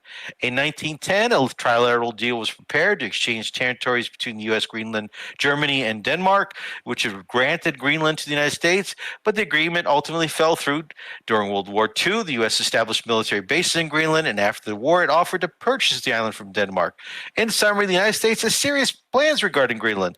These plans have deep historical roots, and the U.S. will continue to systematically advance its geopolitical, military, political, and economic interest in the Arctic. So you don't see Putin talking about Russia wants to take over Greenland. Denmark screwed itself because they issued a report that because they were Russophobia, and Donald Trump took advantage and said, we're going to take Greenland. We're finally going to get Greenland. Richard Grenell, Europe is in trouble. Everyone sees it, and Vucic was there. I've been in Davos a long time. I've never seen people so worried. No one is smiling. No one knows what tomorrow will bring.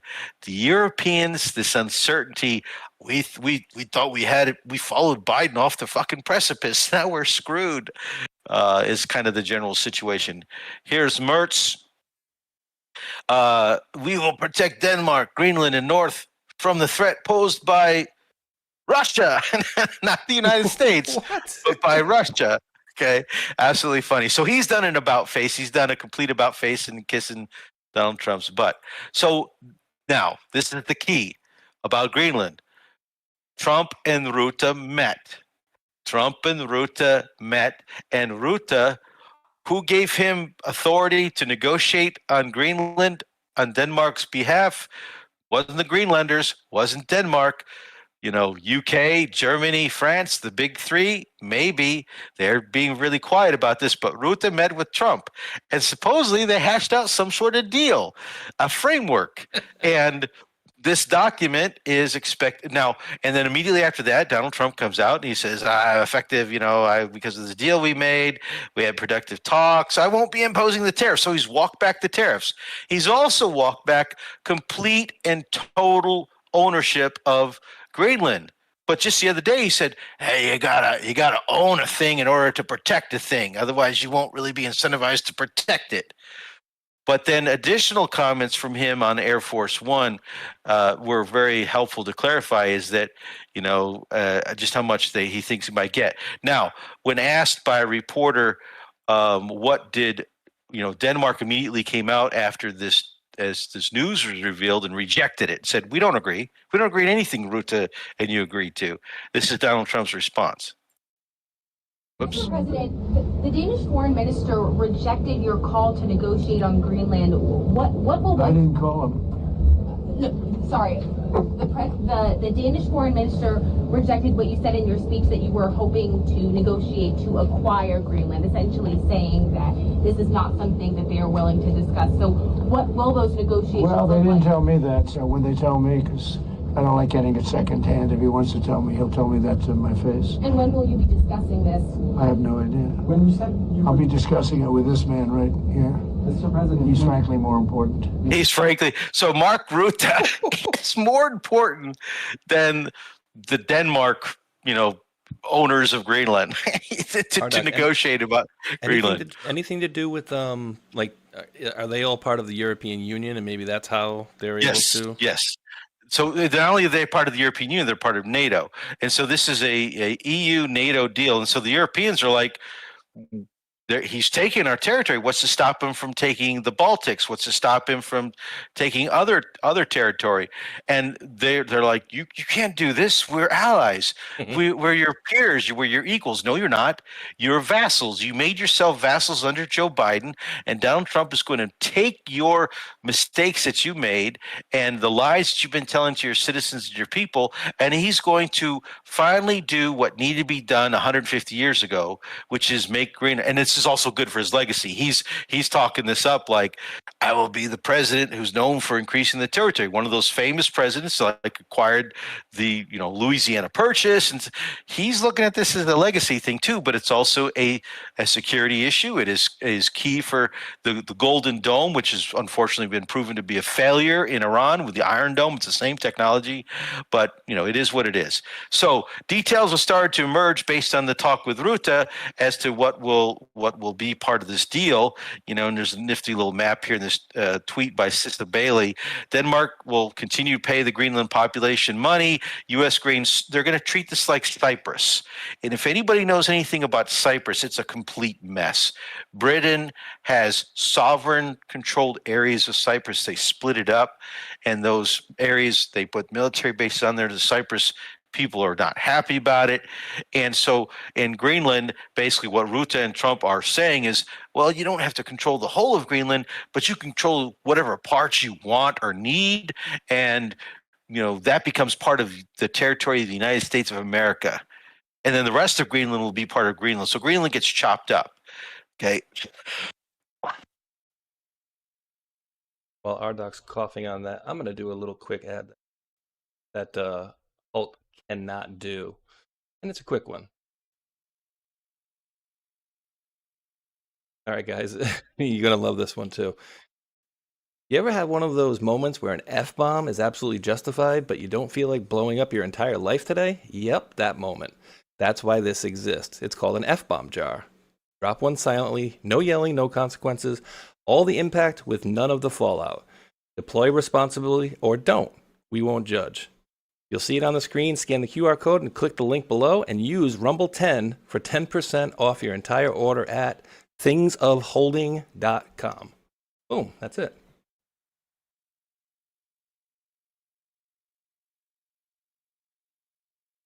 It's not going to happen. Unfortunately, they should have had a referendum. They should have had a referendum back in 2018, 2019, when Trump actually first started talking about Greenland. That's actually when it happened in the first administration. And then back when Trump, got elected in January, February, started talking about Greenland again. They should have just immediately had a UN, authorized and validated referendum by the people of Greenland as to what they want to do. Do they want to be autonomous? They want to be under Denmark? They want to be under the USA? And then the USA would have no political leverage. They would have to, the whole world would turn against them basically. But they didn't do that. They were greedy. They were selfish. They didn't care. They were focused on Ukraine and Russophobia. And so as a result of that, now they're suffering the consequences. And Donald Trump is going to make America more secure, more better in terms of its economic advantages and so on and so forth as a result of their weakness and their short-sightedness. I don't know what this agreement is or deal about my country. I didn't attend those discussions. I don't know what is concrete in it, and they're going to have high-level working groups. Okay, fine. Donald Trump did also go on to say further, when I see what's happening with Greenland, I wonder, because I want Greenland for security. I don't want it for anything else. We have so much rare earth. We don't know what to do with it. We don't need it for anything else. And in terms of Greenland, you have to go 25 feet down through ice to get it. It's not something that a lot of people are going to do or want to do. Yeah, there are some people that are already planning on doing it and have the companies and structures in place to do it. So this is a little bit of a, if he's not aware of it, he should be aware of it. But he is aware of it. His Mr. Sanger and those guys are all part of it. The news is all over it. All right, Zelensky pissed off a bunch of people. He canceled his trip to Davos. Nobody wanted to meet him. He was asking for a financial package. Nobody wanted to offer a support. And then, here's the actual chart showing how the U.S. basically stopped supporting the Ukrainians. The Europeans level increased and is dropping. They can't sustain this level, and so on and so forth. And this is why they're going after the Russian frozen assets. Donald Trump said he's meeting Zelensky in Davos today, except Zelensky wasn't there. So Zelensky had to scramble for a flight and get there. And when he got there, he made a comment. Zelensky arrived in Switzerland. He will meet with Trump, but not before he made a speech. And all right. So when Zelensky was making the speech, he got a little upset because actually this is in the wrong order, or did I copy the wrong? I got the same thing on two. No, okay, yeah. So the host, maybe one last question, because you have to return to Kiev. You have to leave. Are you bored with me? No. People are listening behind you. They're pointing at the clocks. So they basically tried to get him to wrap up his speech fast, wrap up his Q&As fast, so he could move on, because he said some very challenging things. And anyway, so that was very embarrassing. But during his speech, he attacked Viktor Orban and every Viktor who lives off European money. So he attacked Hungary, and Viktor Orban had a post, hey, seems to me you can't come to an understanding. I'm a free man. I serve the Hungarian people. You're a man in desperate position. No matter how much you flatter me, we cannot support your war efforts. The Ukrainian people, of course, despite your carefully chosen insults, can still count on us to continue supplying your country with electricity and fuel. Life will settle the rest, and everyone will get what they deserve. I thought that was awesome from Viktor Orban. Zelensky attacked the Europeans. Europe loves to discuss future, but avoids taking action today. So he insulted Europe. He insulted Europe about their lack of action on Ukraine. Why aren't you attacking? Why aren't you going arresting Putin, Donald Trump? You arrest Maduro, but you don't arrest Putin. Why don't you do these things? And so he attacked Donald Trump. He attacked the USA for lack of making NATO do what it needs to do. He attacked NATO. He attacked everybody. And Donald Trump, afterwards, made a comment, and he says, "Hey, on NATO, we've never needed them. We never asked or needed them for anything. Yeah, they sent troops to Afghanistan. They did, but they stayed back a little off the front lines. Blah blah blah." So again, in reference to Denmark, in reference to NATO, and all these threats about the USA, ultimately, what we ended up with today is Trump in the USA negotiating with NATO, Rutte, which is the USA negotiating with the USA on the solution for Greenland and Denmark can't do a damn thing about it. Now, this is important. When Zelensky finished, everybody stood up. Everybody stood up and gave him a standing ovation. Okay, and he made some comments about Iran and said the USA, did nothing, thousands of people murdered, blah, blah, blah. And then he went ahead and also attacked on NATO. And he says NATO exists thanks to the belief that the United States will act, that it will not stand aside and will help. But what if it does not? Basically, this is a direct attack on Donald Trump. That Donald Trump did not go in and attack Putin in Russia. That Donald Trump and Biden did not go in and attack Putin in Russia directly. And so this was a slap in the face at Donald Trump. And the words are that he is not a happy camper right now with Zelensky. And Zelensky was ordered, you will be in UAE with your trilateral meeting tomorrow. And meanwhile, Kushner and Witkoff were on the way to Moscow and met in Moscow. Okay, other things in Davos really fast. The Putin was invited to the Gaza border peace. People asked him about the border peace, and the border peace was Trump was going to use Davos as this big PR thing for the border peace, and Zelensky's standing ovation overshadowed him. And so when Trump was asked why is Putin being invited, he says, "Hey, we need all these people as part of the border peace." And Putin says, related to the $1 billion payment, "Hey, yeah, we'll contribute the $1 billion, no problem. Just take it from our Russian frozen assets." And so yeah, we share the special historic people with the relationship of Palestinian people. So Putin's statements today are like, when he's talking to the rest of the Kremlin National Security Group, yes, we are all for Trump's border peace. However, we want to make sure that the Palestinian people in this region is taken care of, that the people get food, they get water, they get health care, they get settled properly, and so on and so forth. And that is going to be our position on this, which was interesting. And of course, he made the comments about using the Russian frozen assets. And Trump's comments about using the Russian frozen assets, it's Putin's money. That is going to piss the Europeans off. And De Wever, the Prime Minister of Belgium at Davos, said, "Oh, by the way, legally, the Russian frozen assets, we couldn't use them. It's illegal. It would be an act of war. Europe is not at war with Russia. NATO is not at war with Russia. And for us to go ahead as a NATO country and as a European country to seize these funds and steal these funds would be an act of war, and we're not going to do that. It's illegal."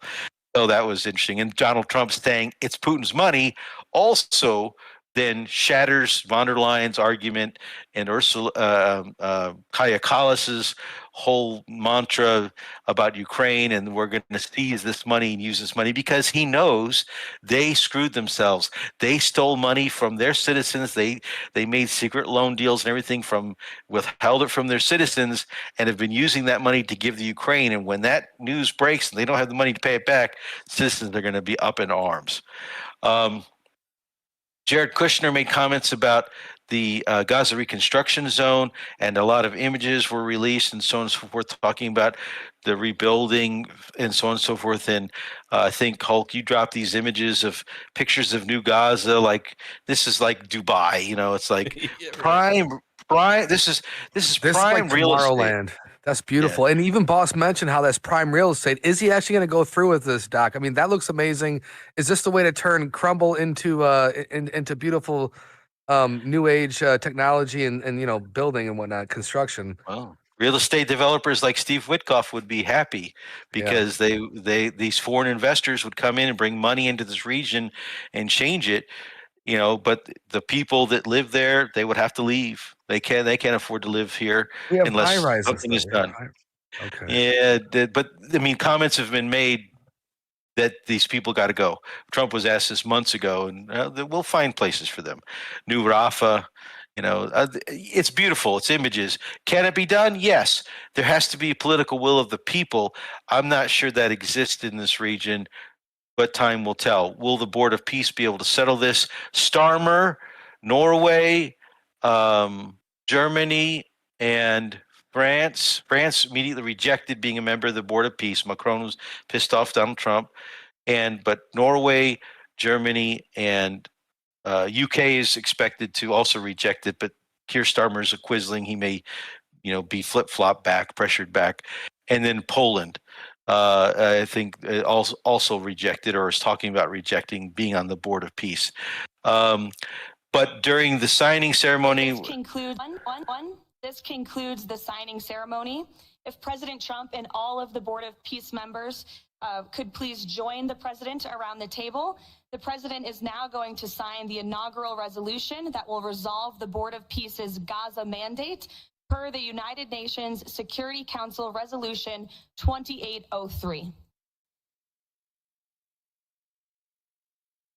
You got a missile on the way to Gaza as we speak. Yeah, I know. So really? Trump's Board of Peace members, these are friends of mine. Let me see. Yes, every one of them is a friend of mine who was up there in the dais with him. And the countries that signed up, it looks like a list of countries that normally pay us for protection money. Here's what's key. When he arrived on the stage it was announced, and in the conclusion of the Board of Peace and at the beginning of the board, he didn't get a standing ovation. And the word is amongst the attendees and afterwards, this was a very big insult. All these Europeans stood for Zelensky. They didn't stand for Trump and the Board of Peace. And this, in the faces around the room as he was talking, the cameras are panning and all this video has been out there. I didn't want to pick it up. They're being forced into this. They're being forced to sign this. Now, whatever. Trump was asked on Air Force One on the way back, do you intend to remain as chairman of the Board of Peace even past your presidency? They would like me to be. It's in theory for life. I'm not sure if I want that. So if you read the actual charter, no mention of Gaza is in charter. It is simply a Board of Peace, and it's a $1 billion entry fee and some other things as well. And how this thing is structured and anything like that, it's very, I don't know. We'll have to see how this thing's working out. But is it a challenge to the United Nations? Is it a slap in the face of the United Nations? Is it a slap in the face of the old world order? Abso-freaking-lutely. Will this thing be what is used to determine world solutions, world government, world outcomes? We have yet to see how that will play out, but it's something that we're going to pay attention to. Some countries have put up $1 billion, some put up more than that. And the logo for the Board of Peace, some people have focused on this, very America-centric. It's not a picture of the entire globe or anything like that. It's, focused on the United States. Interesting. We'll skip through, the other because we don't have time. Oh no, we do got to cover Mark Carney. This is important. All of what we've been saying about the deep state and the New World Order and all this other stuff, Mark Carney got up there and confessed it all. And it's just listen to this. We knew the story of the international rules-based order was partially false. that the strongest would exempt themselves when convenient, that trade rules were enforced asymmetrically. And we knew that international law applied with varying rigor depending on the identity of the accused or the victim. This fiction was useful. And American hegemony in particular helped provide public goods, open sea lanes, a stable financial system, collective security, and support for frameworks for resolving disputes. So we placed the sign in the window. We participated in the rituals. So basically what Carney just said is it's all about great powers. What I've been telling you about. It's all Thucydides. It's all the great powers will do what they want, and the rest of us will do what we must or what we can, or what we're allowed to do. And he's there saying all this rules-based order, New World Order crap that we all thought was in place and protected us and we were all equals is all bullshit. And he's right. So what is he doing about it? Well, he knows Canada's next. He knows Donald Trump's got designs on Canada. He's afraid. So he's already talking to China. We talked about this last week. He's already trying to make his deals with China. And the Europeans are trying to make deals with Russia and China, but they've been killed. And Kaja Kallas is being blasted now. Here is Fico and others within that are not saying it publicly are saying it privately. Kaja Kallas can't stop talking about Ukraine. We need to get rid of her. We need people that can negotiate with Russia and China, because otherwise we don't have partners that we can use as leverage in negotiating with the United States. And this is kind of the reality that's going on the ground there. You already got that clip. That's fine. We don't need to. Oh, this was the other thing in Davos is Katy Perry and Justin Trudeau were at Davos. And so she being in Davos makes sense because she's an astronaut. Justin did go up there, right? Yeah. Oh yeah. And then Rdoc, really quick. How interesting? No. You got a few minutes. You're good. My son, he's sleeping now, so you got a few minutes. When Carney made that speech the other day, right? He's talking, China, this, talking very, fluently, right? And at the end of his speech, a different one, he goes, I think it's going to be really, instrumental for the new world order. Yes. And he said it like super slow and creepy, and I'm like, dude, that's just like that's like a neon flashing light for me. We've been talking about this though since 2018 Space Shot. We've been talking about how there is a group that 300 some odd countries and organizations that have been working behind the scenes to change things, and that the issue has been the timeline. How long? Will it be fast? Will disclosure be fast? Will it take 50 years, 100 years, 150 years? And this argument has been about this kind of movement, this kind of transition. And you're seeing, like I said back in January, February, when Trump first came in office, you're seeing everybody, these great powers are vying for position, vying for resources, vying for financial positioning so that they can decide, okay, this is the territorial bounds and meets. That's the Trump language he used in that post. And then once that territorial meets and bounds and boundaries are set, then we will put the security umbrella for what that will guarantee our security and the rules that will apply based on those power arrangements, those spheres of influence, etc. And that's the security umbrella that we will all live under in a mutually assured destruction world, blah, blah, blah, blah, blah. Okay, so that's kind of, Mullein made some interesting comments too, said, hey, America is the beacon of light to illuminate the West, rebirth of liberty, and he goes on to talk about how America is ending leftism and wokeism and so on and so forth. So that was Davos. And back on Ukraine, just to wrap things up, there is a fight going on. And so Zelensky has now been confirmed is absolutely protected by British special operations people that are English speakers. And this is to make sure that he is protected from maybe some other groups, other oligarchs that have their own security forces and maybe would take him out at some point in time. Klitschko, this is back on December 3rd of 23, okay? And this interesting quote came out. Despite being the mayor of Ukraine's capital and biggest city, Klitschko said he hasn't talked to Zelensky since the full-scale invasion began.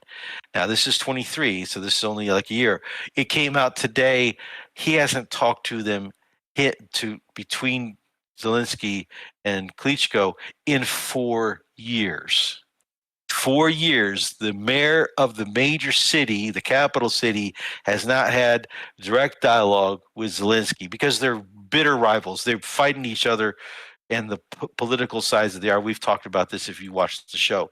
Tymoshenko got out there. She is being run through the corruption trial and so on and so forth. And she got out there, made some political comments about her party, that this is a purge running up to the elections to make sure that only certain people are allowed to run and so on and so forth. And this article came out about how rivals of Zelensky are being purged prior to any kind of election, so on and so forth. Very quickly, Venezuela, the bodies of the Cuban security force protecting Maduro were repatriated to Cuba. That was an interesting video. You can look at it yourself. Donald Trump did make a comment related to Delcy Rodriguez. Said that they had started the initial sale of $500 million worth of oil.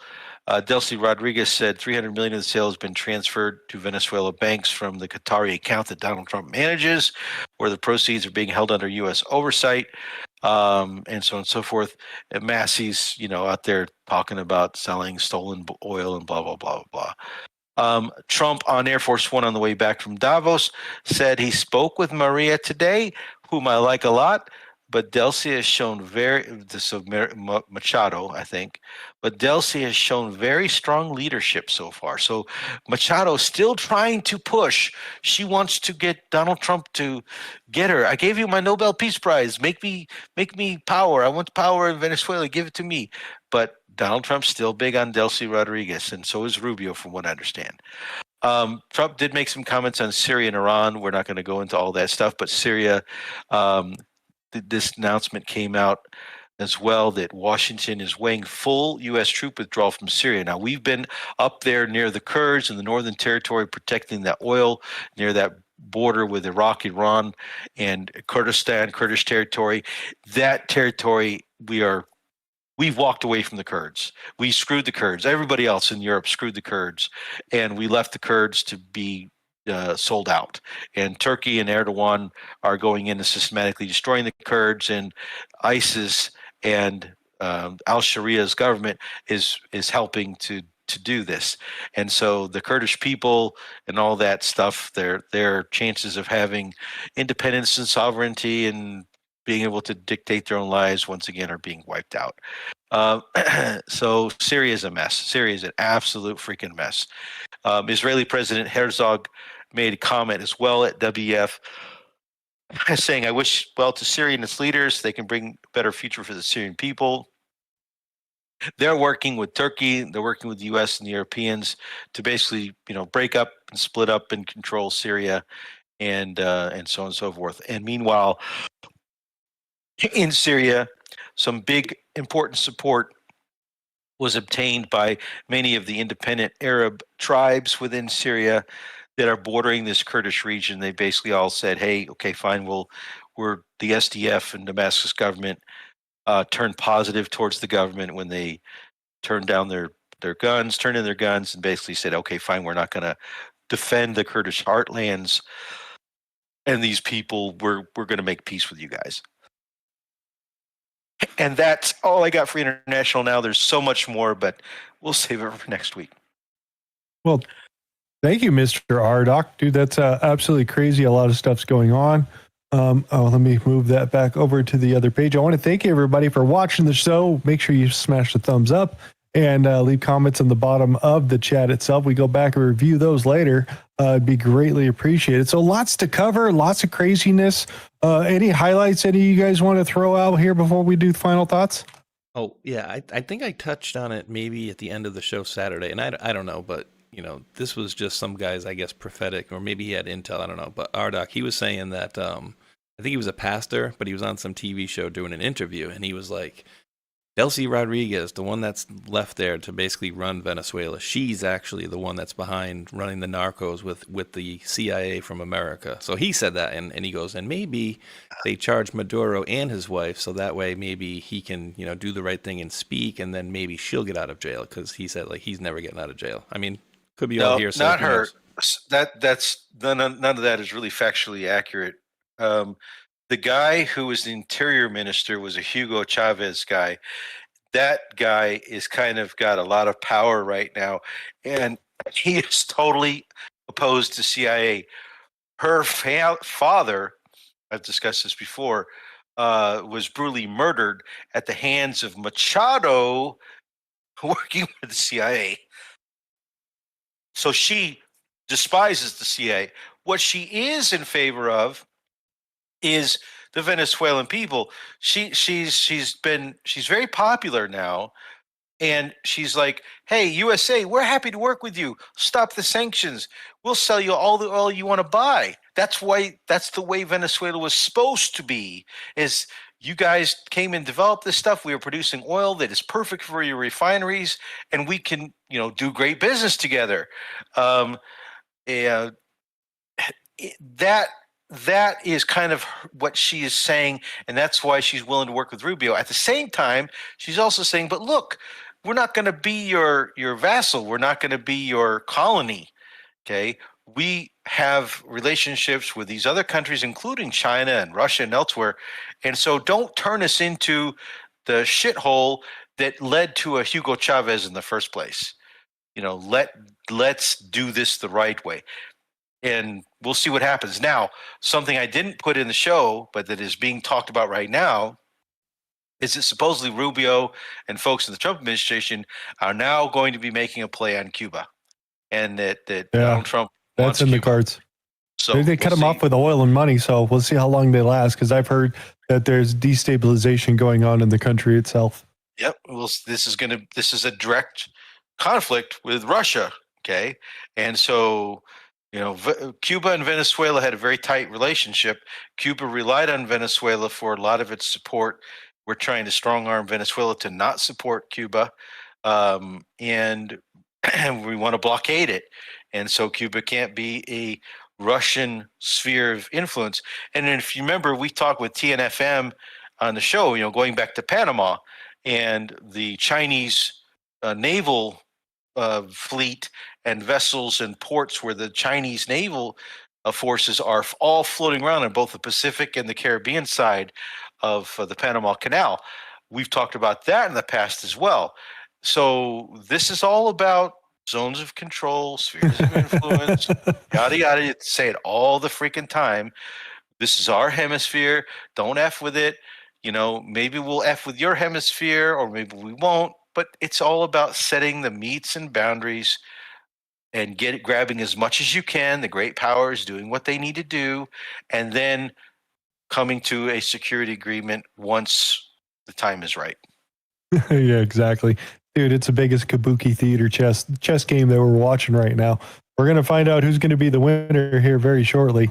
I'm going to kick it to Tron. Tron, what are you doing for Friday? We're doing all kinds of things, and I'll tell you what, man, America is back. Spheres of influence and all that hemisphere stuff. America's back, and, most importantly, we're leading as we were supposed to. We had, 15, 14, 16-year plan, and now here we are in this 8-year plan, and I'm happy where we're at. We're charging hard. We're, not another 4-year election, but most importantly, whether it's bullying, whether it's conquering the world, you have to take the first offer. Boss comes out, the art of the deal, and if you're not going to give us all of Greenland, we're going to take a little bit of it. We might take a little bit of Venezuela, a little bit of Cuba. The whole world is on notice, and after this Davos speech, I'm confident that we can do whatever we set our mind to. And, the first term, the second term, the third term, this third term, we're moving quick. We're only 3 weeks in. And I'll tell you what, man, the EU is put on notice and everything is going upside down. And this is the way it's supposed to be. The arrests are going to come once the judicial system comes out. But at the end of the day, we're going to figure it out and pat yourselves on the back, man. This is an 8-year psychological operation.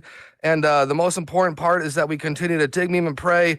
And the love, guys, the love. We saw Boss going out there with turning around in mid-Atlantic, coming back, and oh no, is he going to go to Davos? And all of a sudden, boom, he's there. Record timing. And Wednesday morning, we were there at 8:15 in the morning, ready for Boss, just like clockwork. And this administration is moving so fast. And like I said, man, like clockwork, we're getting everything that we wanted done in the first term, and it's happening right now. And truly, this is the golden age. We just got to be patient and watch each day unfold. And I'll see you guys tomorrow night for the funny show, the Friday funny show. Saturday night, we have music. And Sunday morning, back with Leonidas with The Great Awakening. It's going to be a good one, man. Department of Labor, Dan Scavino doing interviews. This is the time to shine, Patriots. So congratulations. Thank you so much for being there with us. And this is the win. We're making history. Thank you, Space Shot Hulk and Rdoc, for all these great shows. And keep on charging, Midnight Riders. Dig, meme, and pray. And where we go one, we go all. Let's go. Thank you, Tron. Appreciate that. Mr. Rdoc, your final thought? Final thoughts, 2046, watch the sun. Pop. Why is all this happening? 2046, watch the sun. Praying for all the folks that are in the storm's path. Everybody be safe. If you don't have to travel, get out in it. Don't do it. It's not worth it. And for all the folks that do have to be out in it because of emergency workers, hospital workers, etc., we're praying for your safety and that you get through the storm without incident. And Valentine's Day coming up, folks, one of the big commercial holidays for the chocolate companies and everything. So make sure you got your jewelry on order and your chocolates on order. And yeah, I'm just kidding. That's my final thought, I guess. Thank you. I appreciate that. Mr. Space Shot, over there in your ad side, do you have something called Faith and Freedom? Let me block this. Faith and Yeah. I find it so weird that they don't always have like the same ads for all of us. It's always like some wallet, Rumble Wallet, Technigame, Sports Cheers, aim controllers. Let me do this one really quick. I do have it, but it won't allow me to do it. Okay. Yeah, I'm going to split off really quick. I'll come back in like 30 seconds, dude, so I'll be right back. How rude. Like, How rude. Rdoc and Tron are going to have to keep for a second.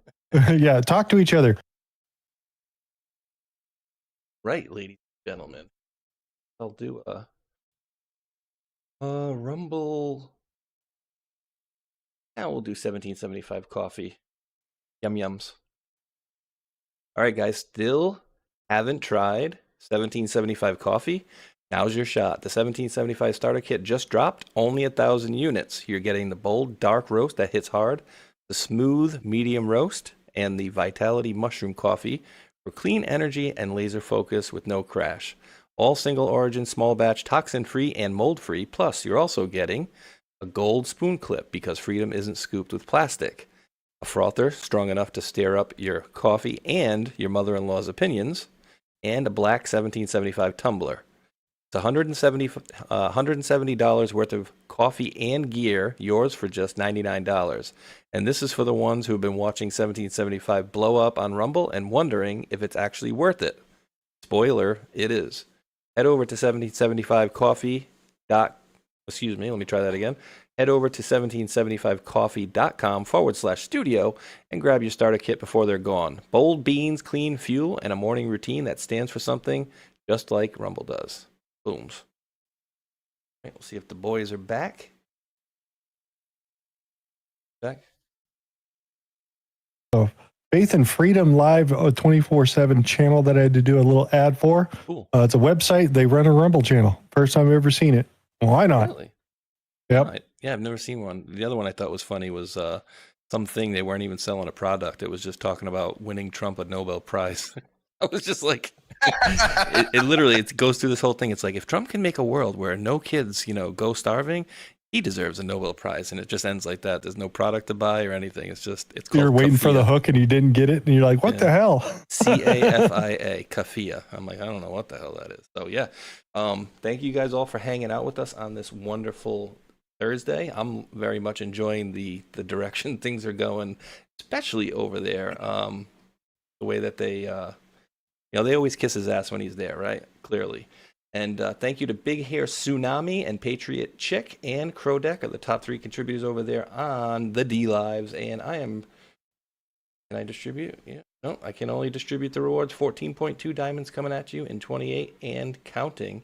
And I always want to thank the mods out there for your help, mine, and helping these guys as well, and many others out there. We do appreciate your help. And always a big hat tip to Country and the folks who are simulcasting this over on Liberty-Based News, formerly the Patriot News Crew, who will be raiding after this show. So other than that, I'm good for now, sir. Thank you for the reminder on that one. I got to go dig that link out there. Oh my God! You know what I just found out? You know who else was at Davos? Keith Kellogg. Really? Keith Kellogg showed up. He got put on some sort of little speech. He was asked a couple questions about something, but I thought he was supposed to be gone. I don't even know if he was there officially. Interesting.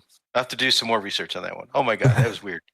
Okay, to get back over here for the thank yous over here, Woke and Walk gifted the can. Says happy Table Titans Thursday. God bless Hulk, Space Shot, Rdoc, Tron, Tina Peters, and the whole Foxhole fam.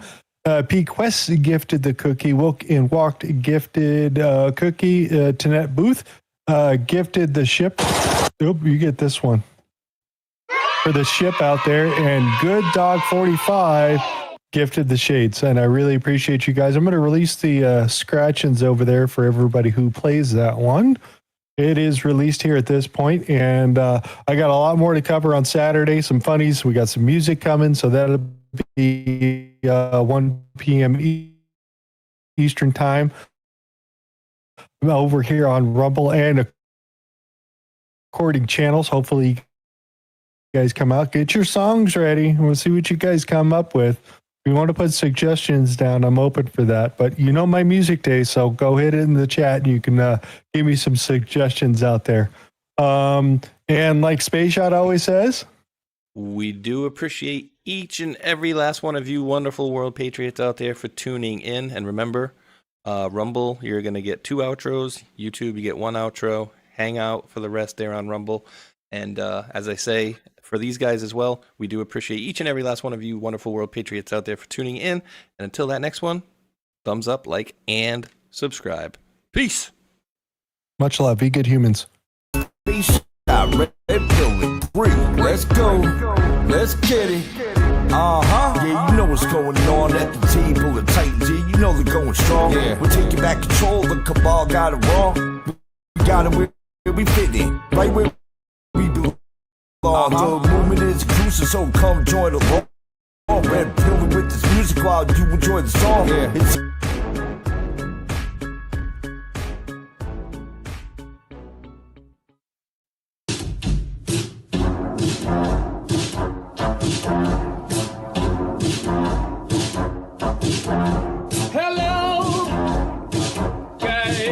something special is happening in here. That's right, it's brackets and jackets, bringing it back for brackets and jackets. Special Epstein Island edition. That's right, folks, Epstein, Jeffrey Epstein, the man with the island, which is suspiciously close to Haiti. That's right. You see this man, Jeffrey Epstein, is funding lots of people. He's funding lots of people on the street to make sure his shit doesn't get out. That's right. They want the record sealed. And they're paying a lot of people. Epstein's paying a lot of people. Oh boy. For one, he's got the whole Mossad media matrix in America. And I would bet you anything that Alex Jones is one of them. Prove me wrong. That's right, Cappy's in the portal. Cappy's in the portal. Cappy's in the building with songs about Epstein. It's Breakfast Jacket's Epstein edition. Guys, I had some epiphanies today. I had some real big epiphanies about some guys. A big network of guys and spies and lies and liars about this for a minute, okay? The guy in Portland, the scientist that just got busted for producing CP, that guy is 1 degree of separation away from Epstein. Epstein, the investor that lives in West Palm Beach, Florida. I know a guy who lives in West Palm Beach, Florida as well. Investor as well. Also involved as well. And all is not well with these guys. The Florida boys, the Glow boys, the Scott Israels of the world. You see, Epstein is Hillary Clinton. And Epstein is Haiti. And Epstein is a big network of media assets. By the way, did you know that Steve Bannon was going to that guy for money? Also, Epstein is Epstein Oprah. Epstein is Chris Tucker. You remember him. Epstein is also Kevin Spacey. Epstein is also Prince Andrew. Epstein is also... Who else is Epstein? Who else is Epstein? Tell me. You guys know? Who else is Epstein? Is Epstein Big Pharma? Is Epstein Bryan Singer? Is Epstein Naomi Campbell? Yep, all of the above. All of the above. Who is Epstein? Epstein is the keystone of a whole motherfucking matrix. And once you pull it out, it all falls down. Dersh was there too. That's right, we're dropping red pills every day. Dropping red pills in the best kind of way. This is brackets and jackets for the denizens of islands.